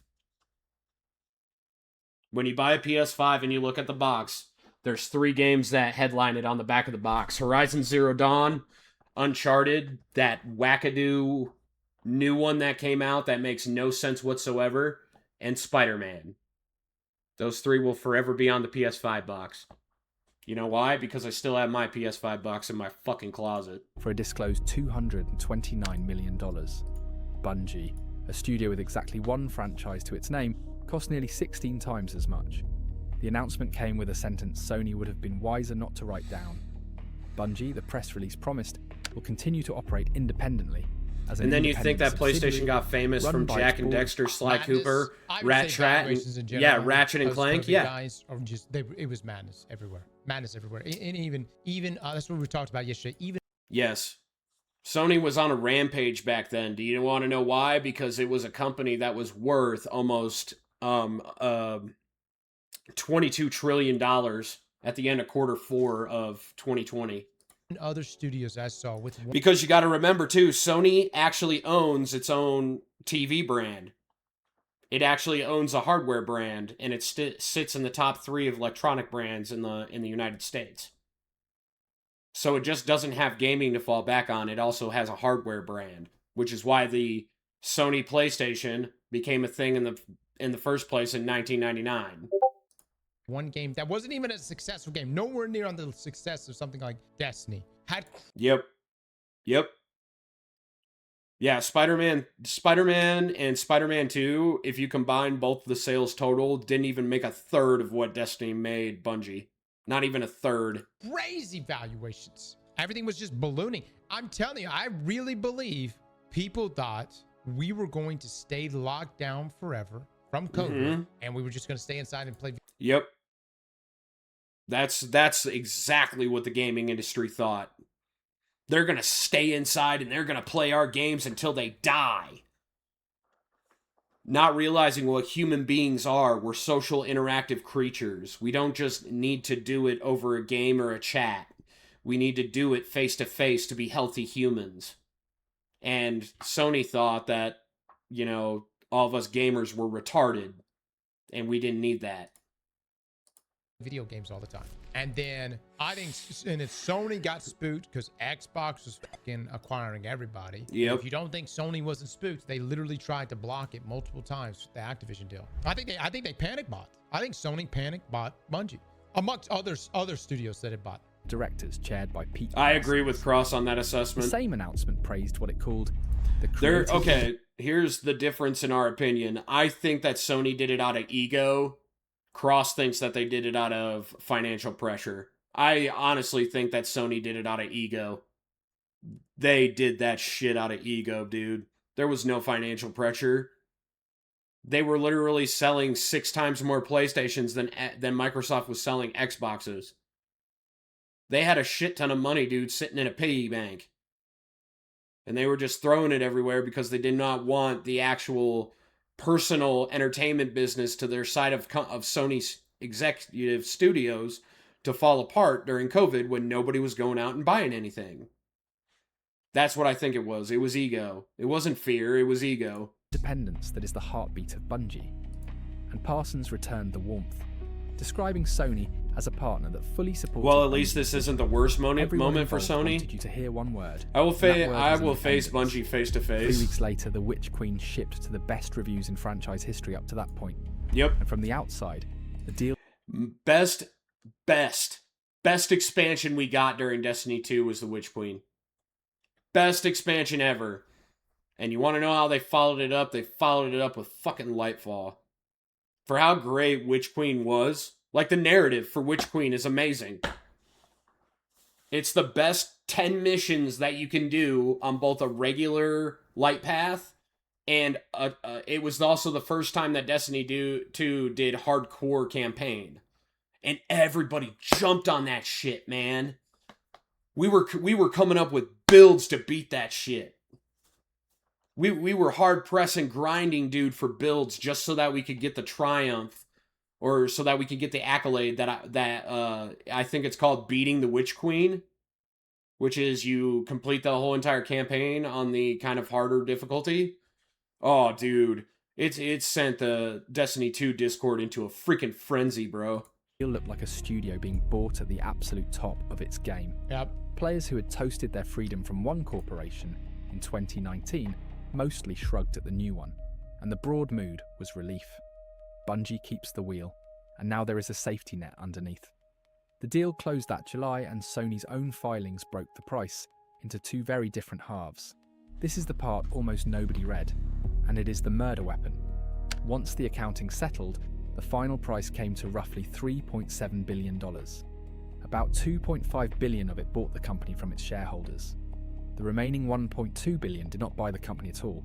Sony's filing describes it as deferred payments to employee shareholders that are What? upon their Oh my god, you're telling me that the third of the price for Bungie was defaulted for shareholders?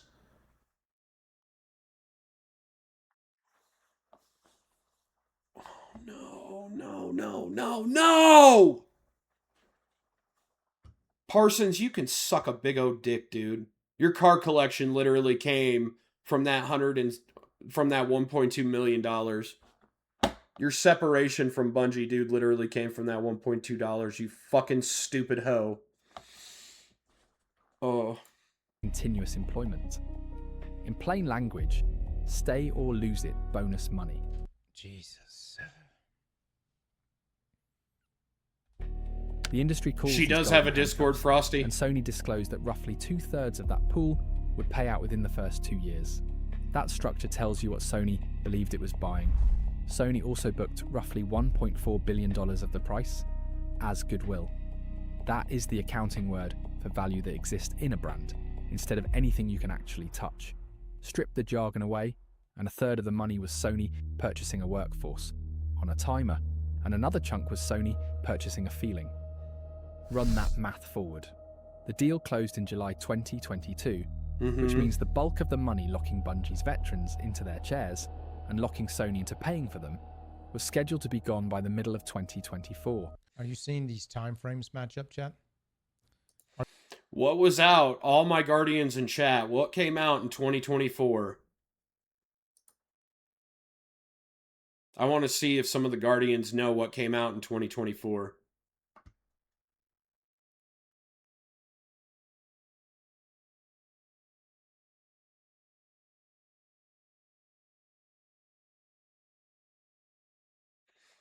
And not only that, but what expansion came out for Destiny 2, Rune?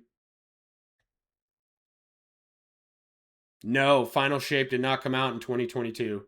That came out in 2024.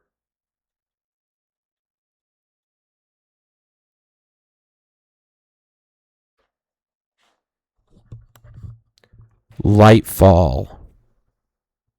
The biggest piece of Destiny dog shit to ever hit Destiny 2. Compare that to this timeline you're seeing in front of your face. Does anything strike you as odd?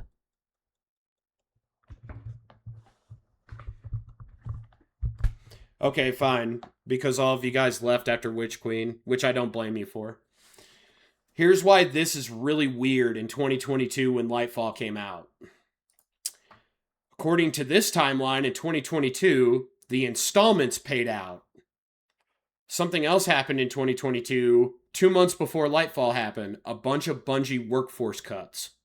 Literally 100 people got fired from the Destiny 2 team and got laid off. We're told to pack their bags and go. And then we got Lightfall 2 months later. Are you seeing the time frame? The countdown. Are we looking at the countdown ends as part of this little deal that Sony opened up?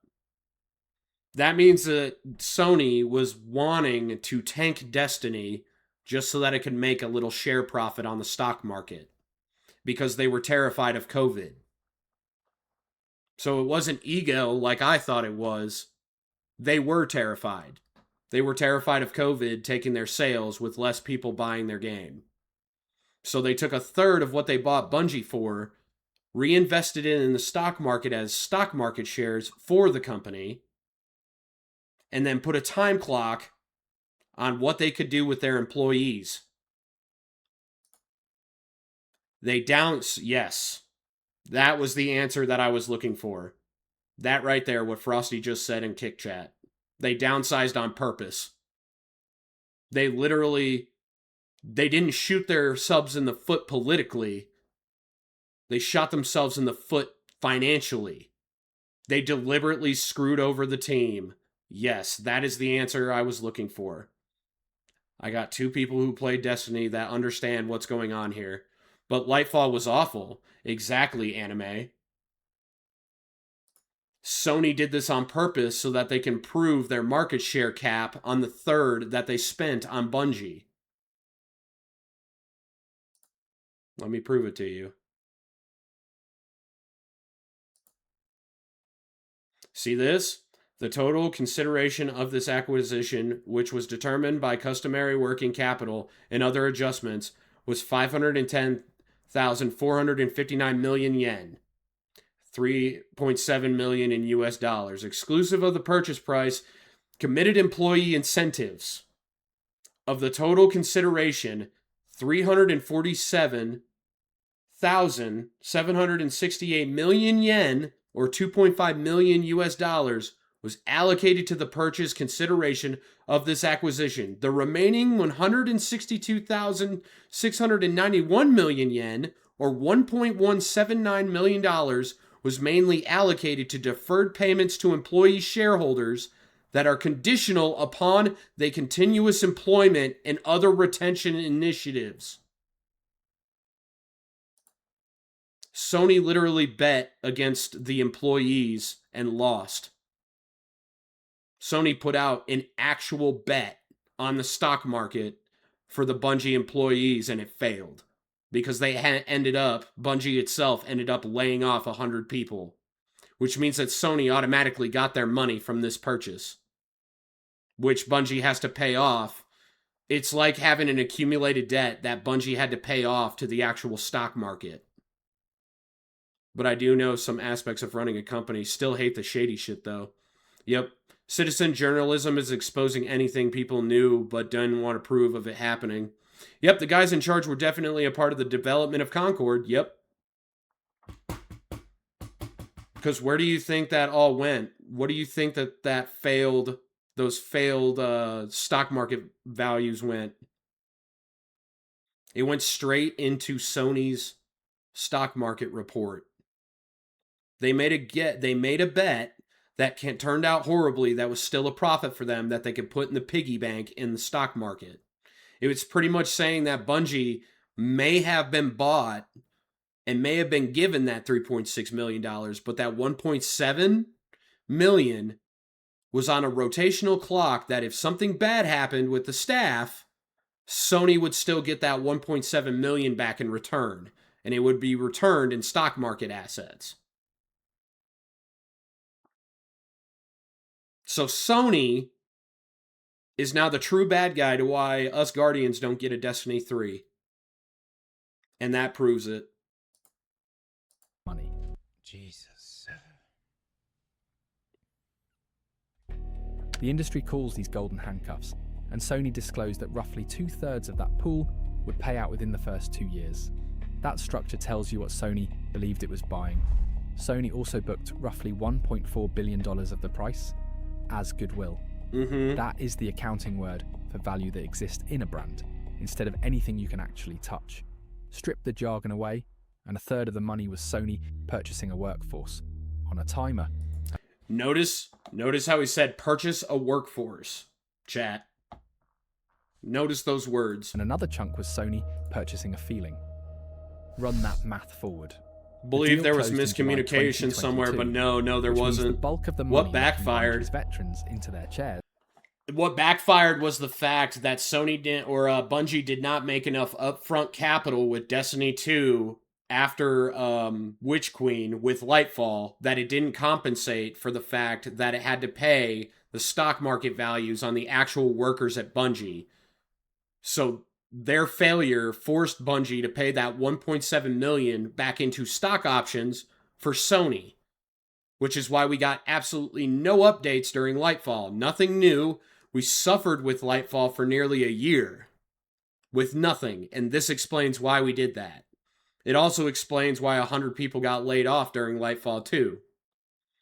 See, the internet journalism blamed it on COVID. And that's what covered them with this. But he's exposing that Sony purposefully bet on the stock market against the workforce of Bungie. And the Bungie workforce had to get fired, so it's an automatic win. But I'm sure they reported the record profits that, oh, of course they did. They're fucking Sony. Of course they did, bro. Of course. They marked it up as a profit because guess what? Stock market value goes into company value. So of course it was a profit for them. And locking Sony into paying for them was scheduled to be gone by the middle of 2024. Are you seeing these time frames match up, chat? Are you seeing the time frames? From the day the ink dried. See, Cross is putting it together too while he's watching this. His wheels are turning, and he's going to come to the same conclusion I just did with you, chat. This arrangement had a countdown built into it. The Independent's promise had fine print of its own. The board chaired by Parsons was real. What the public did not know in 2022 was what that board's existence depended on, and that part of the story stayed sealed for another 18 months. The countdown's first year did not go to plan. The Witch Queen high faded, and the expansion that followed it in February 2023, Lightfall, landed to a far weaker reception than the triumph before it, with engagement sliding for the rest of the year. Rest of the year. Said that too. By that autumn, financial reporting put Destiny 2 revenue 45% below Bungie's own full year. Basically, Lightfall was such a dud that it forced them to lay off those 100 employees. Those 100 employees were considered a net loss to Sony or to Bungie. So Bungie had to pay back that 1.7 million. Are you guys starting to get the math now? 2 of them? Clanker? Okay, I'll get him.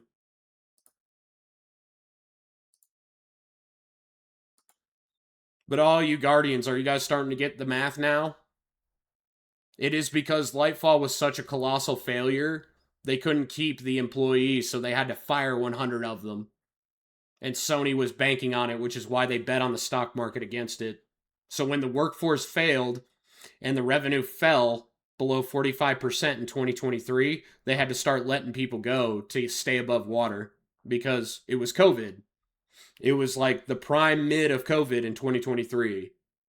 Projection, a number leadership shared with staff at an internal meeting. And hold on to whose projection that was.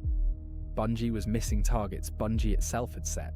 The same kind of confident numbers that had justified the price Sony paid. I wish they'd make CEOs take the pay cut instead of firing the good employees that can actually do the job. They can let the DEI activists go too. Rune, that's like praying for water in a desert, bro. You're going to have to change a lot of financial law in order for that to happen because CEOs are some of the most protected people in a business. Worse, the studio had swelled past 1,000 people on the strength of those projections. Sony had bought a rocket, and it was watching the fuel gauge drop, and Destiny was no longer the studio's only bet. In May 2023, Bungie announced the return of Marathon. The franchise... Do we not remember that game? Remember, this has been in Bungie's mind since 2012, chat. Don't forget that fact. ...had tucked into Destiny's first contract back in 2010, now revived as a full second production. The plan was for Bungie to run 2 big games at once. The money said the studio was struggling to run one. Staff, meanwhile, had been told directly not to worry. Through 2023, employees described being repeatedly assured that layoffs were not coming. Yep. Not a single person in the Destiny community believed that. 2 weeks after that internal meeting, on October 30th, yeah, that was the Game World article, right? 2023, Bungie laid off around 100 people anyway, and delayed the final shape. Boom! Sony gets more of that stock share profit. The expansion meant to close a decade of story into the summer. This was long before I ever met any one of you. Cost-cutting reached into strange petty corners. They're fucking over my hobbies. They deserve nothing but scorn. I don't blame you, Rune. The studio's beloved internal events cancelled. People who stayed described the building afterward with the same 2 words in every account: soul-crushing. And in the background, the countdown inside the Sony deal kept ticking. The stay or lose it bonus money, holding Bungie's veterans in their chairs, was still on schedule to finish paying out by the middle of 2024. That winter, the sealed part of the Sony deal... Remember, this is also the time where we're exiting COVID. The winter of 2024. Keep that in mind. President Trump's about to be elected for a second time. Or no, no, never mind. We're midway through Biden's presidency at that point, and we're almost out of COVID. That's where we were in 2024. Finally leaked. Multiple outlets reported what Bungie's independent board was actually standing on: financial targets. Missed them by enough, the reporting said, and Sony could dissolve the board and take full control of the studio. But it matched everything that followed. That same reporting described the board as 2 Sony executives, 2 Bungie leaders, and Pete Parsons holding the tie-breaking vote, and it described the October layoffs the way nobody at Bungie ever would on the record, as a last-ditch attempt to hit the targets and keep the board alive. Every missed number moved Bungie's independence one step closer to a shredder. By February 2024, Sony stopped being polite about it in public. Hiroki Totoki, the president of Sony itself, visited the studio and then told investors there was room for improvement at Bungie.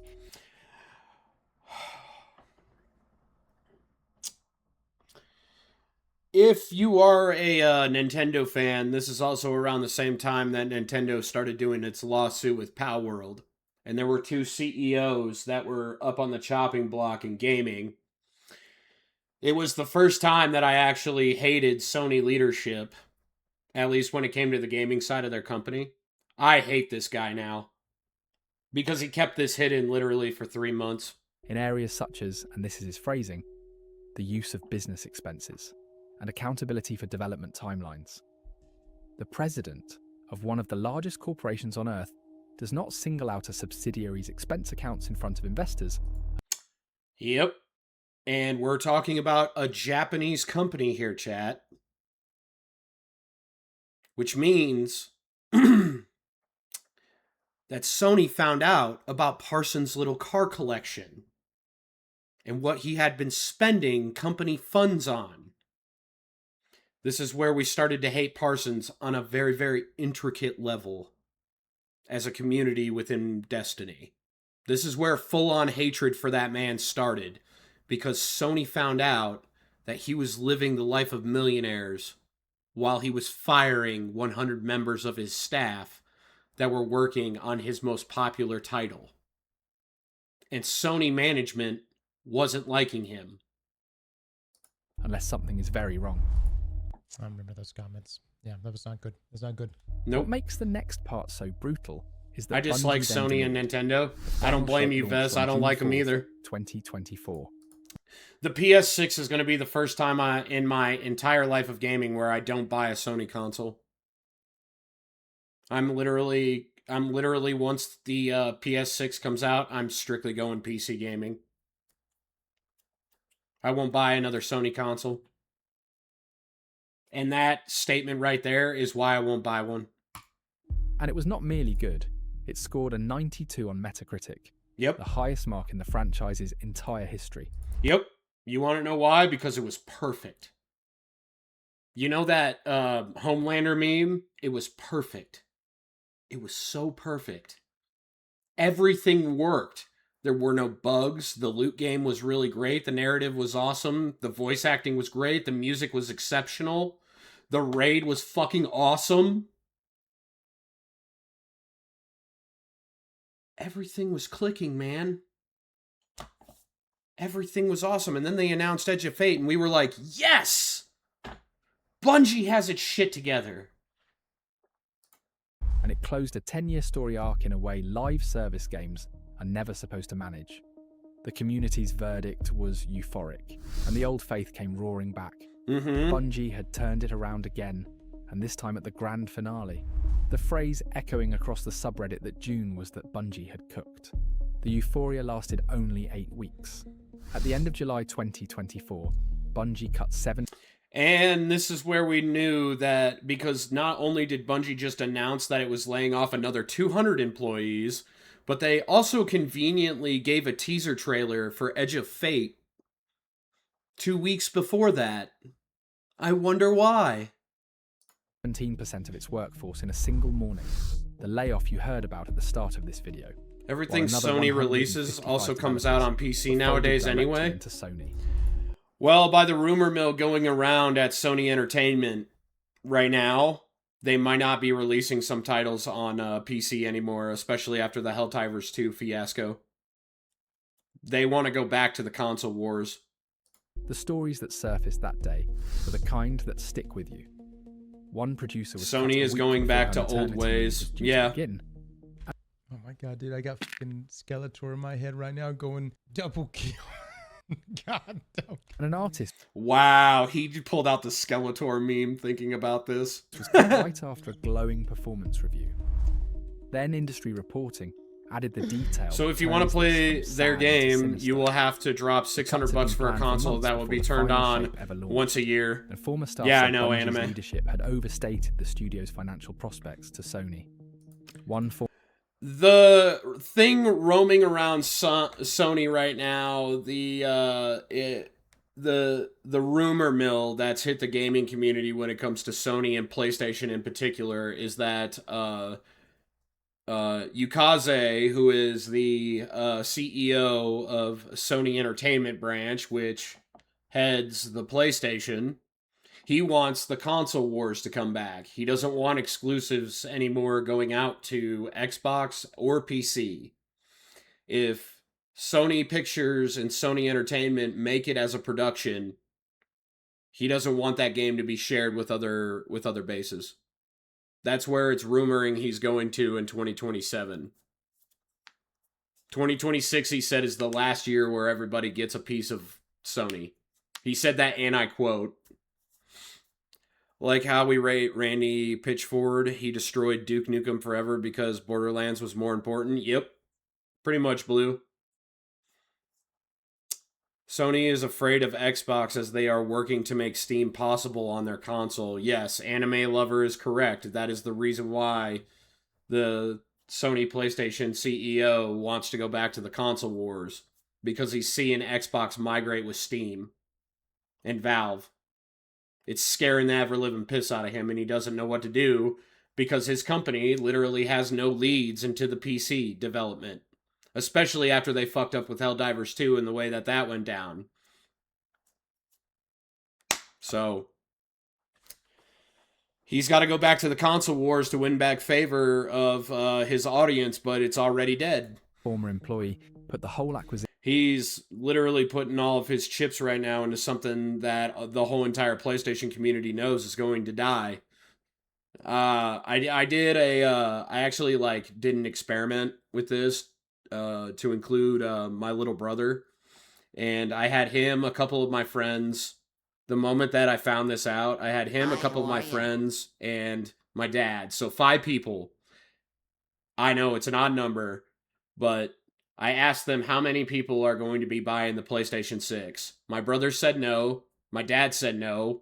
And those are the 2 that are the gamers here, like the hardcore gamers like me.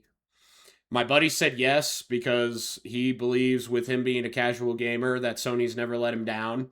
My other buddy out in Virginia said yeah, because I've been buying one for forever, so it's a brand loyalty thing. And then the last person, my little sister, Anna, said no. She's finally going full PC because of the way that Sony treated this deal right here and screwed her over with the Division. Because my sister's a hardcore Division player too. So yeah. All the actual gamers in that 5-person lineup don't want to buy the PS6. The 2 casual people do out of brand loyalty, and they're being casual gamers. So Sony Entertainment's going to get the money from the casual gaming audience, which won't keep your brand alive. to reporters in 2 sentences. Sony Start overpaid making for amends Bungie, with gamers. and They can Bungie sold release things it official was just not able emulators to with the deliver. entire libraries for This said is the crux of emulators that for them on $3.6 Steam and other billion gaming line. marketplaces. Maybe Not a then we forged can start document. repairing the damage Not one they're dramatic doing. sentence in a contract. Depends on the cost of the Staggeringly high PS6. valuation, built on You know promises what? Right now, it's rumored to be between $850 and $900 on release. It's going to be the most expensive PlayStation in PlayStation's history. And that's just for the regular 100 gigabyte of, or the 100 gig of SDD on the console. Yeah, you're not getting a terabyte anymore, like the base consoles now come with. You're only getting 100 gigs. You'll be able to keep 1 or 2 games on it, plus storage files. That's what the PS6 is looking like right now. For $800. Yeah. Shut up, Anime Lover. You know what I meant. But that's it. Yeah, nobody will buy that. That's exactly what I'm saying, Vess. That's why there's just so many bad decisions that have been thrown in the air from Sony Entertainment about the PS6. I just don't want to invest $900 in it. They're getting raped on the RAM end because AI has skyrocketed.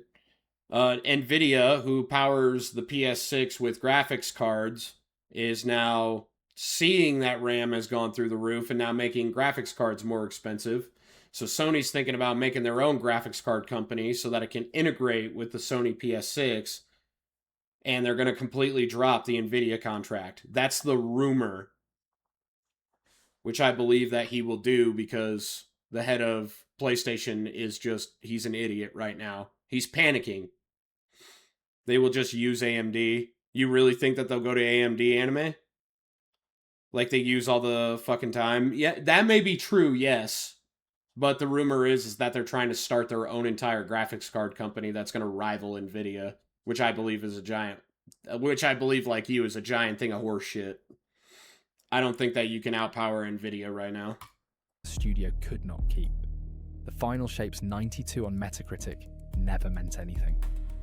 The fate of Bungie had been long sealed when they signed that contract. Parsons addressed the studio with a memo that read like a confession drafted by a lawyer. "We were overly ambitious," he wrote. "Our financial safety margins were subsequently exceeded, and we began running in the red." The same purge narrowed Bungie's future to exactly 2 games, Destiny and Marathon.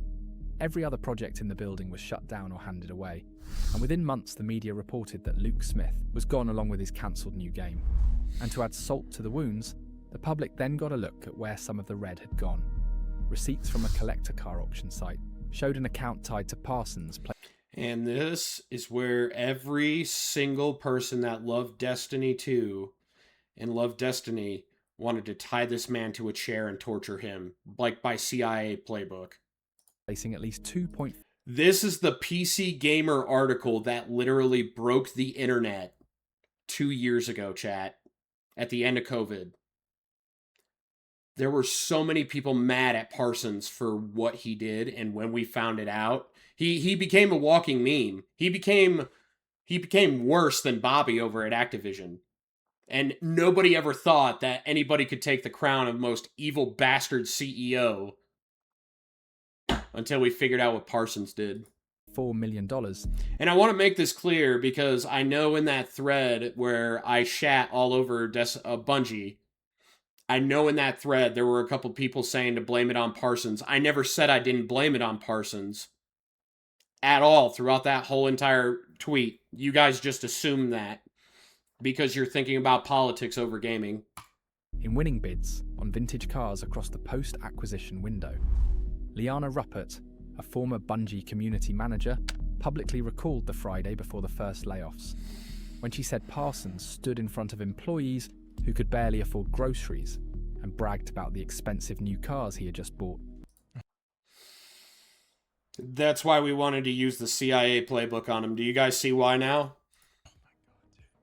Let me just say this. If you're ever in a position of leadership, don't do this shit. All right? Matter of fact, don't take pictures of your lifestyle. Keep everything to work. I've always had a rule. Granted, I know we do this YouTube thing now, but years ago, when I was at work, we talked about work. Somebody start bringing up what they did over the weekend.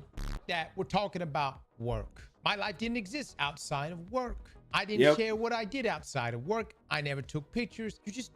I'm telling you, keep it simple like that, guys. Keep it just to work. You know, not everybody at Bungie may make 6 figures a year. You know that, right? Okay, there's a lot of people. If you are under the naivety that every single person that works at Bungie that makes a 6-figure salary, you are sadly stupid. A lot of their base level programmers, dude, barely get out of the 38 to 42K range a year. They consider 42K making money as a low budget programmer. And the reason why pay stagnated in gaming is because you put people like Parsons in charge of gaming companies that have literally flatlined them to nothing and then run away just like the old bankers did during the 2008 housing crisis. They took their little bag of money, ran away, and now they're living lives and they don't care. People, especially like on the QA side, that make much less than that. And I can tell you, there's a lot of people that worked at Bungie for the Bungie name. They actually will take a pay cut just to work at Bungie. I prefer AMD at the moment compared to NVIDIA. So they can put it on the resume that they worked at Bungie. That's personal opinion, Vez. I don't know if people are doing that anymore. That was how it was back then. PlayStation is just going to bring back the old Sony's school president PS2 memory had already cards and pointed charge out $300 exactly for this it. back in February, in that line about business. I don't doubt it. expenses. I don't doubt that at all. That August, the community's joke turned dark. Bungie had cooked in June. By August, Bungie was cooked. The villain of the story changed faces at the same time, with the anger sliding right past Sony and every other publisher to land on Bungie's own executive floor. Players who had spent 2022 fearing what Sony would do to their beloved studio spent late 2024 asking Sony to please come deal with their studio. Then there is the countdown from the contract. Those golden handcuffs work like this. The retention pool paid Bungie's veterans their bonus money in scheduled installments, but only for as long as they stayed employed, and the bulk of it was due to finish paying within 2 years of the deal, closing in July 2022. By the middle of 2024, that money had landed. The arrangement locking both sides together had quietly expired, meaning veterans could now walk away without losing a cent, and Sony was no longer required to pay the expensive premium that kept them. From there, Bungie came apart in public, one piece every few months, and each piece was bigger than the last. The first expansion of the new era, Edge of Fate, arrived in the summer of 2025 and underperformed. Weeks later, Pete Parsons left Bungie, calling 2 decades at the studio the honour of a lifetime and signing off with a Peter Pan quote about flying to the second star to the right. Nobody replaced him. The chief executive position itself was retired, and a veteran named Justin Truman carried on under the smaller title of studio head, promising players there would... And you know why? Because now, guess what happened? Sony took over Bungie. Executively, because they missed the timeline that he just talked about. So Bungie no longer had to pay its veterans in the studio, so the veterans weren't making any money and they just left. They were a part of the 200-man layoff, and those veterans were really pissed. Would soon be more to show in both of Bungie's worlds. Sony had stopped pretending the subsidiary... Yeah, it is. It's a rich man's hobby, 3 months father. later, Sony's accountant started writing the obituary. Gaming PC, November one is with 2025, AMD, the quarterly other with filing NVIDIA. recorded an impairment of roughly $204 Math is simple in that million case. in connection with Destiny 2. AMD is solely gaming An if you are impairment doing is some accounting sort language of for rendering, admitting on NVIDIA. paper Oh, okay. that Thank you something for the bought is advice, worth Anime. less than you paid. Appreciate Sony's that, chief dude, financial actually. officer, Lin Tao, spelled out the reason for investors. Sales and engagement had not reached the expectations Sony held at the time of the acquisition. 3 weeks after that filing, an expansion called Renegades Shipped did even worse than Edge of Fate, and became, though nobody knew it yet, the last paid expansion in the franchise's history. And then the second bet came due, on March 5th, 2026, 16 years after being written into Destiny's first contract as a 5% side project. Marathon launched, carrying what was left of Bungie's future on its back. By then, the community's faith had curdled into open parody, and players had spent months pre-writing obituaries for the new game, tagging it as the next Concord, the Sony shooter that had famously died in 2 weeks the year before. Marathon did better than the parody, but not by enough. Reviews were perfectly respectable, and it did not matter, because this story had stopped being about quality a long time ago. The game peaked 59%. It didn't even make a D+, dude, on reviews. That's where Bungie put all their faith in Marathon. On a game that got literally 60%. And that's rounding up for them. That's so sad. peaked at just over 88,000 players on Steam, sold a little over 1 million copies in 3 weeks, and then shed nearly 60% of its players within 6. The replacement could not hold the audience of the game it was replacing. 9 weeks after Marathon launched, Sony gave up on paper. In May 2026, it wrote off roughly $766 million more of what it had paid for Bungie. This is when guys like me and Cross realized that Destiny was going to die. The moment that we all saw this. If you guys have been paying attention to me back then in May, this is one of my first tweets, along with the whole entire Lady Voldemort thing, that actually upped my numbers from under 1,000, I think it was around 800, to it got me to 1,700 followers. It was all because I was pissed off at this. They literally wrote off the debt from the 2 expansions that came out, which means that Bungie wasn't getting any funding help from Sony anymore. That's the first thing that statement should tell you. In plain terms, Sony's own financial reports now said A game that almost couldn't even everything pass, bought, even with no the child games left and the behind. Yeah, technology Rune. and the Yep. studio behind them, Destiny was worth screwed nothing. since the By the very way, the beginning. Marathon community, It was. I've seen people actually post screenshots about the $766 million impairment here. All right. They have attached this to Destiny. No, motherfuckers. The first impairment was on us. The second one is on you fuckers. All right. And we played your game. Yep. I played Marathon. And we Yep. tried to put both impairments on us. The games and the technology. Yeah. Yeah, you Marathon fucking quacks. You guys were the second nail in the coffin. Don't you ever, ever, ever blame that on the Guardian community in Destiny. You little fuckwads being egotistical little losers over the last 3 months is why Bungie will die. And why I don't get a Destiny 3. You guys rallied 88,000 people and sold 1.2 million copies of that game with all the rallying you did, mind you, in 3 weeks. It took you 3 weeks to get up to the original version of Destiny 2 during Red War. That Red War did in a day. It took you 3 weeks to do that. Good job on your looter shooter, guys. You Marathon people are so fucking awesome. Fuck off with your shit. You guys are fucking retarded. And the You have to literally, guys, the Marathon community is literally the most retarded community in all of gaming. If you are riding your high horse thinking that you beat us Destiny 2 Guardians with how big a piece of shit that game is, you're out of your fucking mind. You need to see a person with a 4 walls, padded cell, straight jacket. You are nuts. You are crazy. studio behind them was worth nothing. The one thing Sony still counted as valuable was the Bungie name. Less than 4 years after the biggest purchase in PlayStation history, the name was all that was left. All right, Cody, I'm adding you And to on the my call where phone. Sony Watch from explained this to there. investors, Okay, Blue. It described the PlayStation business In a as couple having a months, great Bungie year, is going to as long as you rebrand set into aside the Marathon one-time Studios. damage. Bungie was the one-time damage. Yeah, The I know. announcement came on May 21st, 2026. But today is where we 14 say goodbye to years, Destiny, the day chat. after a Los Angeles court unsealed the Activision contract and showed the world Destiny's blueprint. Bungie posted that I can only be Destiny mad 2 while I'm would receive reacting its to the final video. I content can't be updates mad on after. June 9th, and then enter maintenance mode. 2 unannounced expansions died with that post, one of them reportedly carrying a nearly finished raid. A third round You of think- layoffs followed. What did you just say to me, Father? You think the Marathon community? Oh, I thought you were questioning my critique of the Marathon community. You think the Marathon community is bad? We'll try telling the entire Half-Life community that Half-Life 3 isn't going to be releasing. I hear that you guys will go into, like, Hellspawn anger fits over that one. Actually, my little brother's kind of pissed about that one, actually. Its size never disclosed, with reporting describing the cuts as concentrated on the people who built Destiny, while the survivors moved on to Marathon. And Destiny 3 was not cancelled, because it had never been greenlit at all.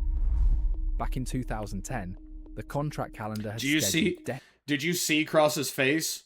I want you guys to see Cross's face.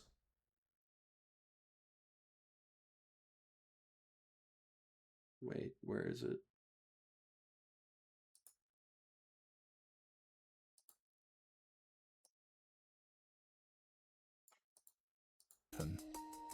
And Destiny 3 was not cancelled, because it had never been greenlit at all. Look at that face, chat. Just look at how disappointed Cross is. That was the face of pain. We felt that too, bro. Every single one of us, dude, that was hardcore into Destiny, man. We felt that the moment we read that article. Because every time that an article comes out about Destiny, it's in the Destiny 2 Discord, bro. It's disappointing, but not surprising at this point. Yeah. Just seeing guys like Cross who know everything about the game just be soul shattered by that news is just it kind of breaks my heart, man. Kind of breaks my heart, not gonna lie. back in 2010, the contract calendar had scheduled Destiny 3 for 2017. That game spent its whole existence as a line in a court exhibit, and now Sony decided it would never be anything more. Media estimates put the cost of a true sequel at $500 million or more. Yeah, that's Sony. That's the head of Sony PlayStation making that evaluation, by the way, chat. Yeah. The good old dude who decided to walk into Bungie realized that Parsons bought a fucking car collection and then told the entire, money market that Bungie was not an investable company because it was spending company assets on stuff. And after the year of write-offs you just heard about, nobody at Sony was going to put their name under a number like that. The detail that turned grief into scandal. Coming in, Capcom arrived just says within a no. day. Almost all of Bungie's own staff. There are just... See, what these companies aren't realizing, guys, en masse, is that there's a lot of loyal fans that if you just give them what they want and you give a little bit of quality behind it, you can make money. But no, these companies keep on getting greedy. They keep on capitulating to the libtards of the world. And this is how you get Bungie dying in the span of 10 years. And no Destiny 3, one of the best universes that's ever been created in gaming, gets taken out back, like Father said earlier, like Old Yeller, and it gets the treatment. You want to know something, guys? These games that we love, they're not what the feminists say in a waste of time. They're narratives, they're our imagination, they're our friendships. They're an extension of us in a way. And that's why us guys care about them. And when something that's been going on for between 10 to 12 years gets taken from you because of a whole bunch of greedy people, you're kind of upset because you made a lot of friends along the way. And that's not just about Destiny 2, that's also about every other series that's out there that we've lost. There are plenty of game series that have been lost to the quangos and the greed. So many of them. And when that happens, you feel like a piece of you has been shriveled up into a little ball of paper and just thrown in the garbage can by a CEO somewhere. And it absolutely destroys you. And I hate that feeling. I absolutely hate it. I can't stand it. Can't stand it at all. Reportedly learned the game was ending at the same moment the public did. The kill decision had been Gamers made aren't a early waste in of the year, time. while They're the developers most kept building entertaining content form of that was already creativity. cancelled It's above their the heads. absolute peak And of the few teams artistry. that did know Yes, because it's an art form that's interactive. And you get to tell a story around interaction. You're not sitting there reading a book. You're not sitting there watching a movie. You're actually diving yourself into it. And Quangos out there and far-right stupid people, retards, say that it's a crippling industry. No, it's not. It's a way for us to escape our brains because you guys have made civilian life just awful. It's awful to live in the civilian world, guys. It's horrible. reportedly begged leadership to tell the rest of the studio, and were left feeling It's a isolated mythology, and instead. mythology has deep, What profound remains effect of on Bungie now people. works on Marathon, That is why we the get studio's upset when one so many remaining games and source of movies and revenue. TV The take the community spent stories the we next grew up 19 on, the days ones that shape us, and moving turn us through into every something stage that's of grief fundamentally in the not. public view. That is Shot so well first said, in Zolo. scandal as the news about the staff broke. It's a way Then for us to bargaining escape the with dark players reality hunting of our any version situation. of the story Another where true somebody fact steps meme. in and saves the game. A petition demanding Destiny 3 passed 100,000 signatures within days. I signed this petition, by the way, chat, and I made it publicly known that I signed it. And the community's favourite And again, like my haters tend to think, I don't do what I do out of ego. I legitimately tried to save Destiny. I legitimately tried to save this series from dying. And I couldn't. Neither could the community. Sony wrote it off as a $500 million mistake that they won't invest in anymore. And since Pete Parsons drove the company into the red, Sony took over the board of Bungie. So now, by happenstance, Bungie got acquired into Sony. And it's game over. It's game over. Statistic was that the petition had more signatures than Marathon had players at its peak. Fucking love Reporting that stories we and also universes, surfaced and one it's final sad glitch that from this one inside is the dying. studio. I remember going Plan and to relaunch researching the the game under the Glimmer name cards in Destiny Destiny 1 Infinity, just to find which out the had been lore. rejected. I found out Players about the mocked Books the of name Sorrow, without mercy Oryx, The anyway. Dark Below, The Somewhere Taken in the King middle was of all that, awesome for the me franchise's because I was like, oldest hey, I argument already know quietly that. resolved Cool. itself. Funeral threads filled That with right players there, with guys, tweets is in an actual 2019, fan. reminding each other that Destiny Freedom Day had toasted the wrong villain, that the publisher they celebrated escaping had been there for Forsaken, and that every wound since had been self-inflicted. One of the game's former narrative designers compressed the new consensus into a single public sentence, saying the real Destiny killer turned out to be Bungie's own chief executive. Yep, because that's true, because every single authorization of all the political bullshit that was shoved in our face as Destiny players, that was Pete's idea. You can blame Pete Parsons for that one too, along with being a rich asshole and a retard. 11-year-old Myth died in that same window, quietly, almost unremarked. Character Bungie isn't always just an turns it avatar, around. it's an Not this extension of time. us, a piece of There our was very nothing left soul. to When turn we it lose around something with. we love, And then fictional June or 9th not, actually arrived, when and someone the day we itself attached told the ourselves story to better than dies, that anyone piece of could us have dies scripted it. along with it. The community kept That's score true, out meme. loud, framing the login as a message to No Sony. one could save it because By the Sony and players' Bungie own never had a tallies, plan around to 800,000 save the Destiny people were in the universe. They game told the fans just to after fuck off. midnight. That's true, And Rune, the they number did. players repeated most gleefully was that the dead game had more than doubled Marathon's all-time record. Then there were the emotional goodbyes, and some of them went viral in their own right. One came from a player who had started in the very first beta at 11 years old and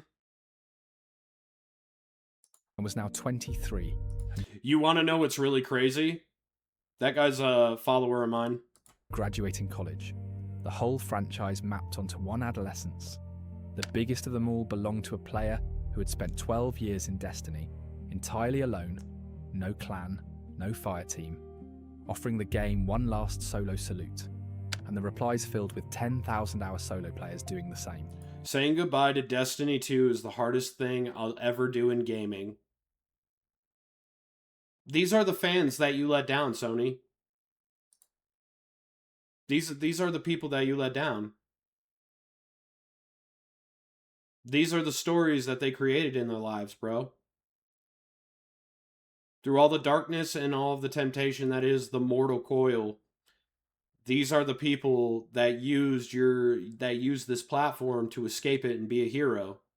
Because that's what Destiny is all about.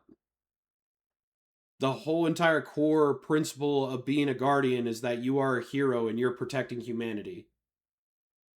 And you're powerful while you do it. And you've taken that from millions of players because you didn't want to listen to us for 10 years. You didn't want to listen to the community for 10 years.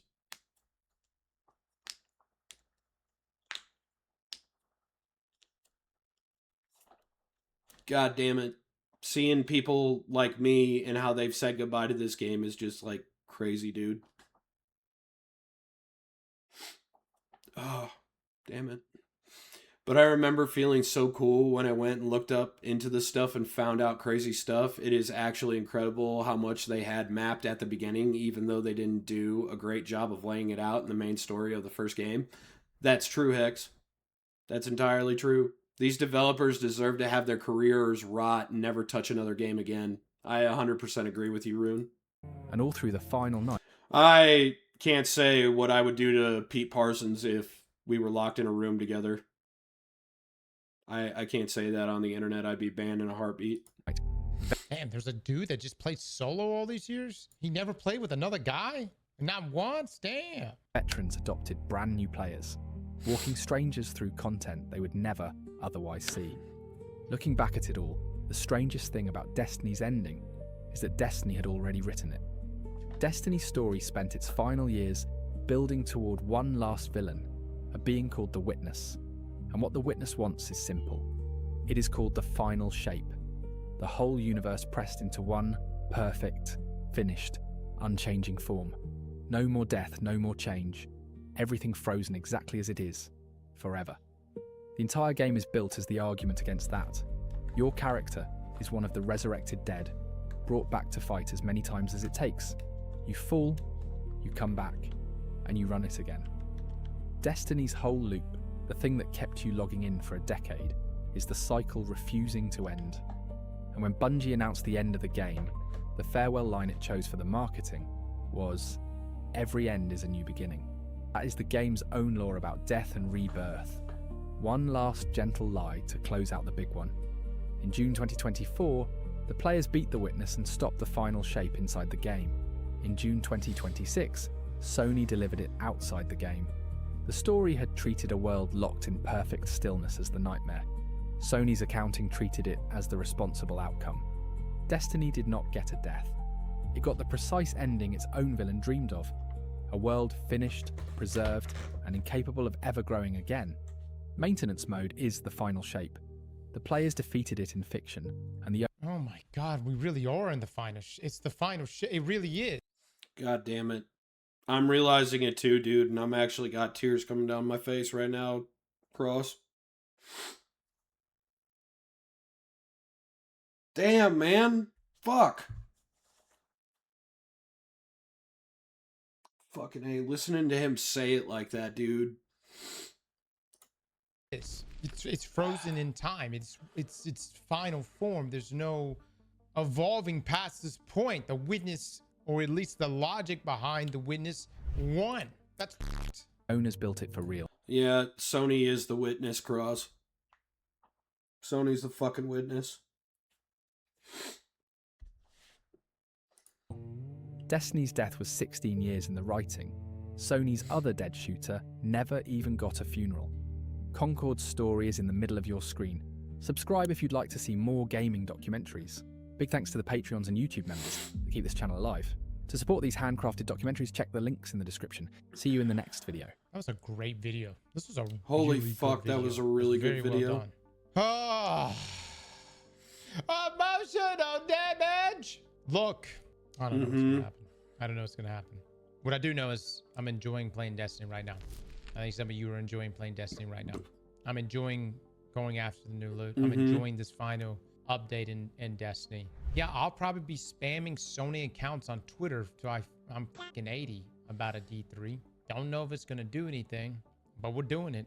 I would say, you know, with everything here, man, leadership practice. Leadership practice. There are people that made out with tens of millions of dollars. They fucked us. They really fucked their employees. And now Sony's feeling, well, Sony feels pretty fucked too. And this has made Sony probably lose all faith in this investment. But again, to Sony, I know you've already sunk a lot of money in this.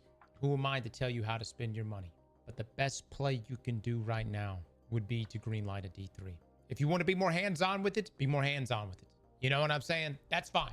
But I think it's the best move for the sake of Bungie as a whole, but also all the IPs you purchase alongside Destiny. When you purchase Bungie, it would pick up and move the valuations of those other IPs if you were to ever deliver more from Bungie. Emotional damage in the chat is here for emotional the support. Upfront risk putting Well, down I money appreciate that, right man. now to start development of a Destiny 3, which seems like the riskier move, when in reality it's much less. Sorry, risky don't mean to than keep paragraphing, I but think thinking is about this shit is way just bringing riskier, back all which kinds is of trying shit to that I make Marathon researched. your flagship Hex, I was game doing that on the 9th, or bro. trying to spin I was a off babbling new little IP. baby, dude, on the That to 9th me when I was playing it seems for way chat. riskier. I won't lie to you, I'm biased, but way riskier. Slap that like button like your mama told you right.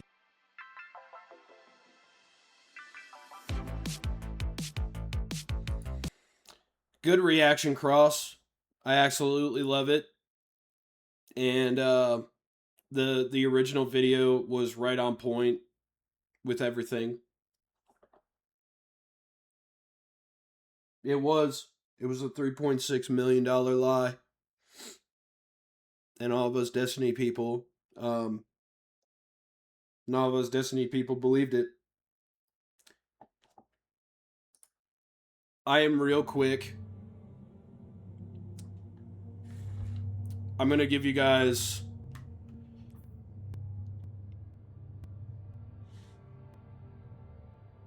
this is me literally. I'm trying to, man. This is me literally telling my chat that I am saying goodbye publicly to Destiny 2, and this is the last time that it will be on my live streams or any part of my content. Because I know the reality.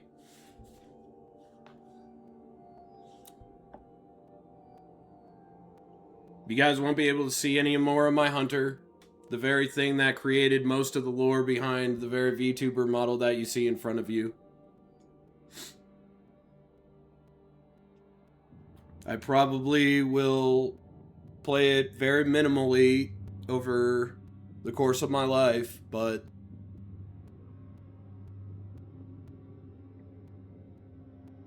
see you later, 3 characters. You know what we're going to do to close this out, chat? I'm going to watch The Legacy. I'm going to watch my Legacy one last time with y'all.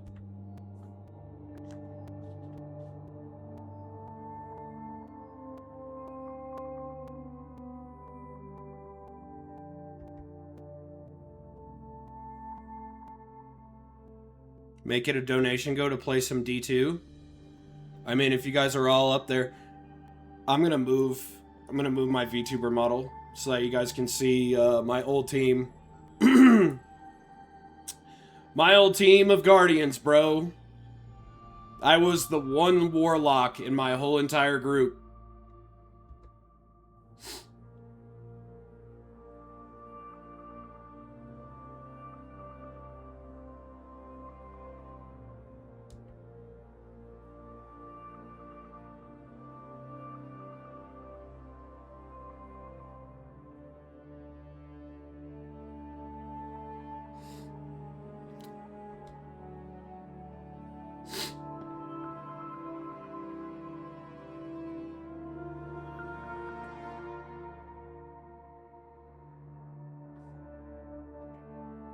Thank you, Zolo.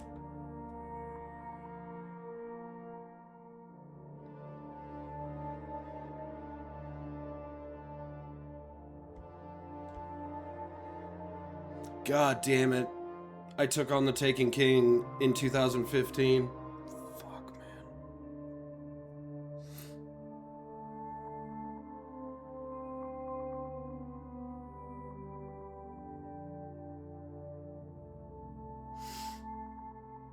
Well, that's it, chat. Goodbye, Destiny. And, if what my chat suggests ever does happen, this is probably going to be one of the last times that you guys see Destiny on the channel.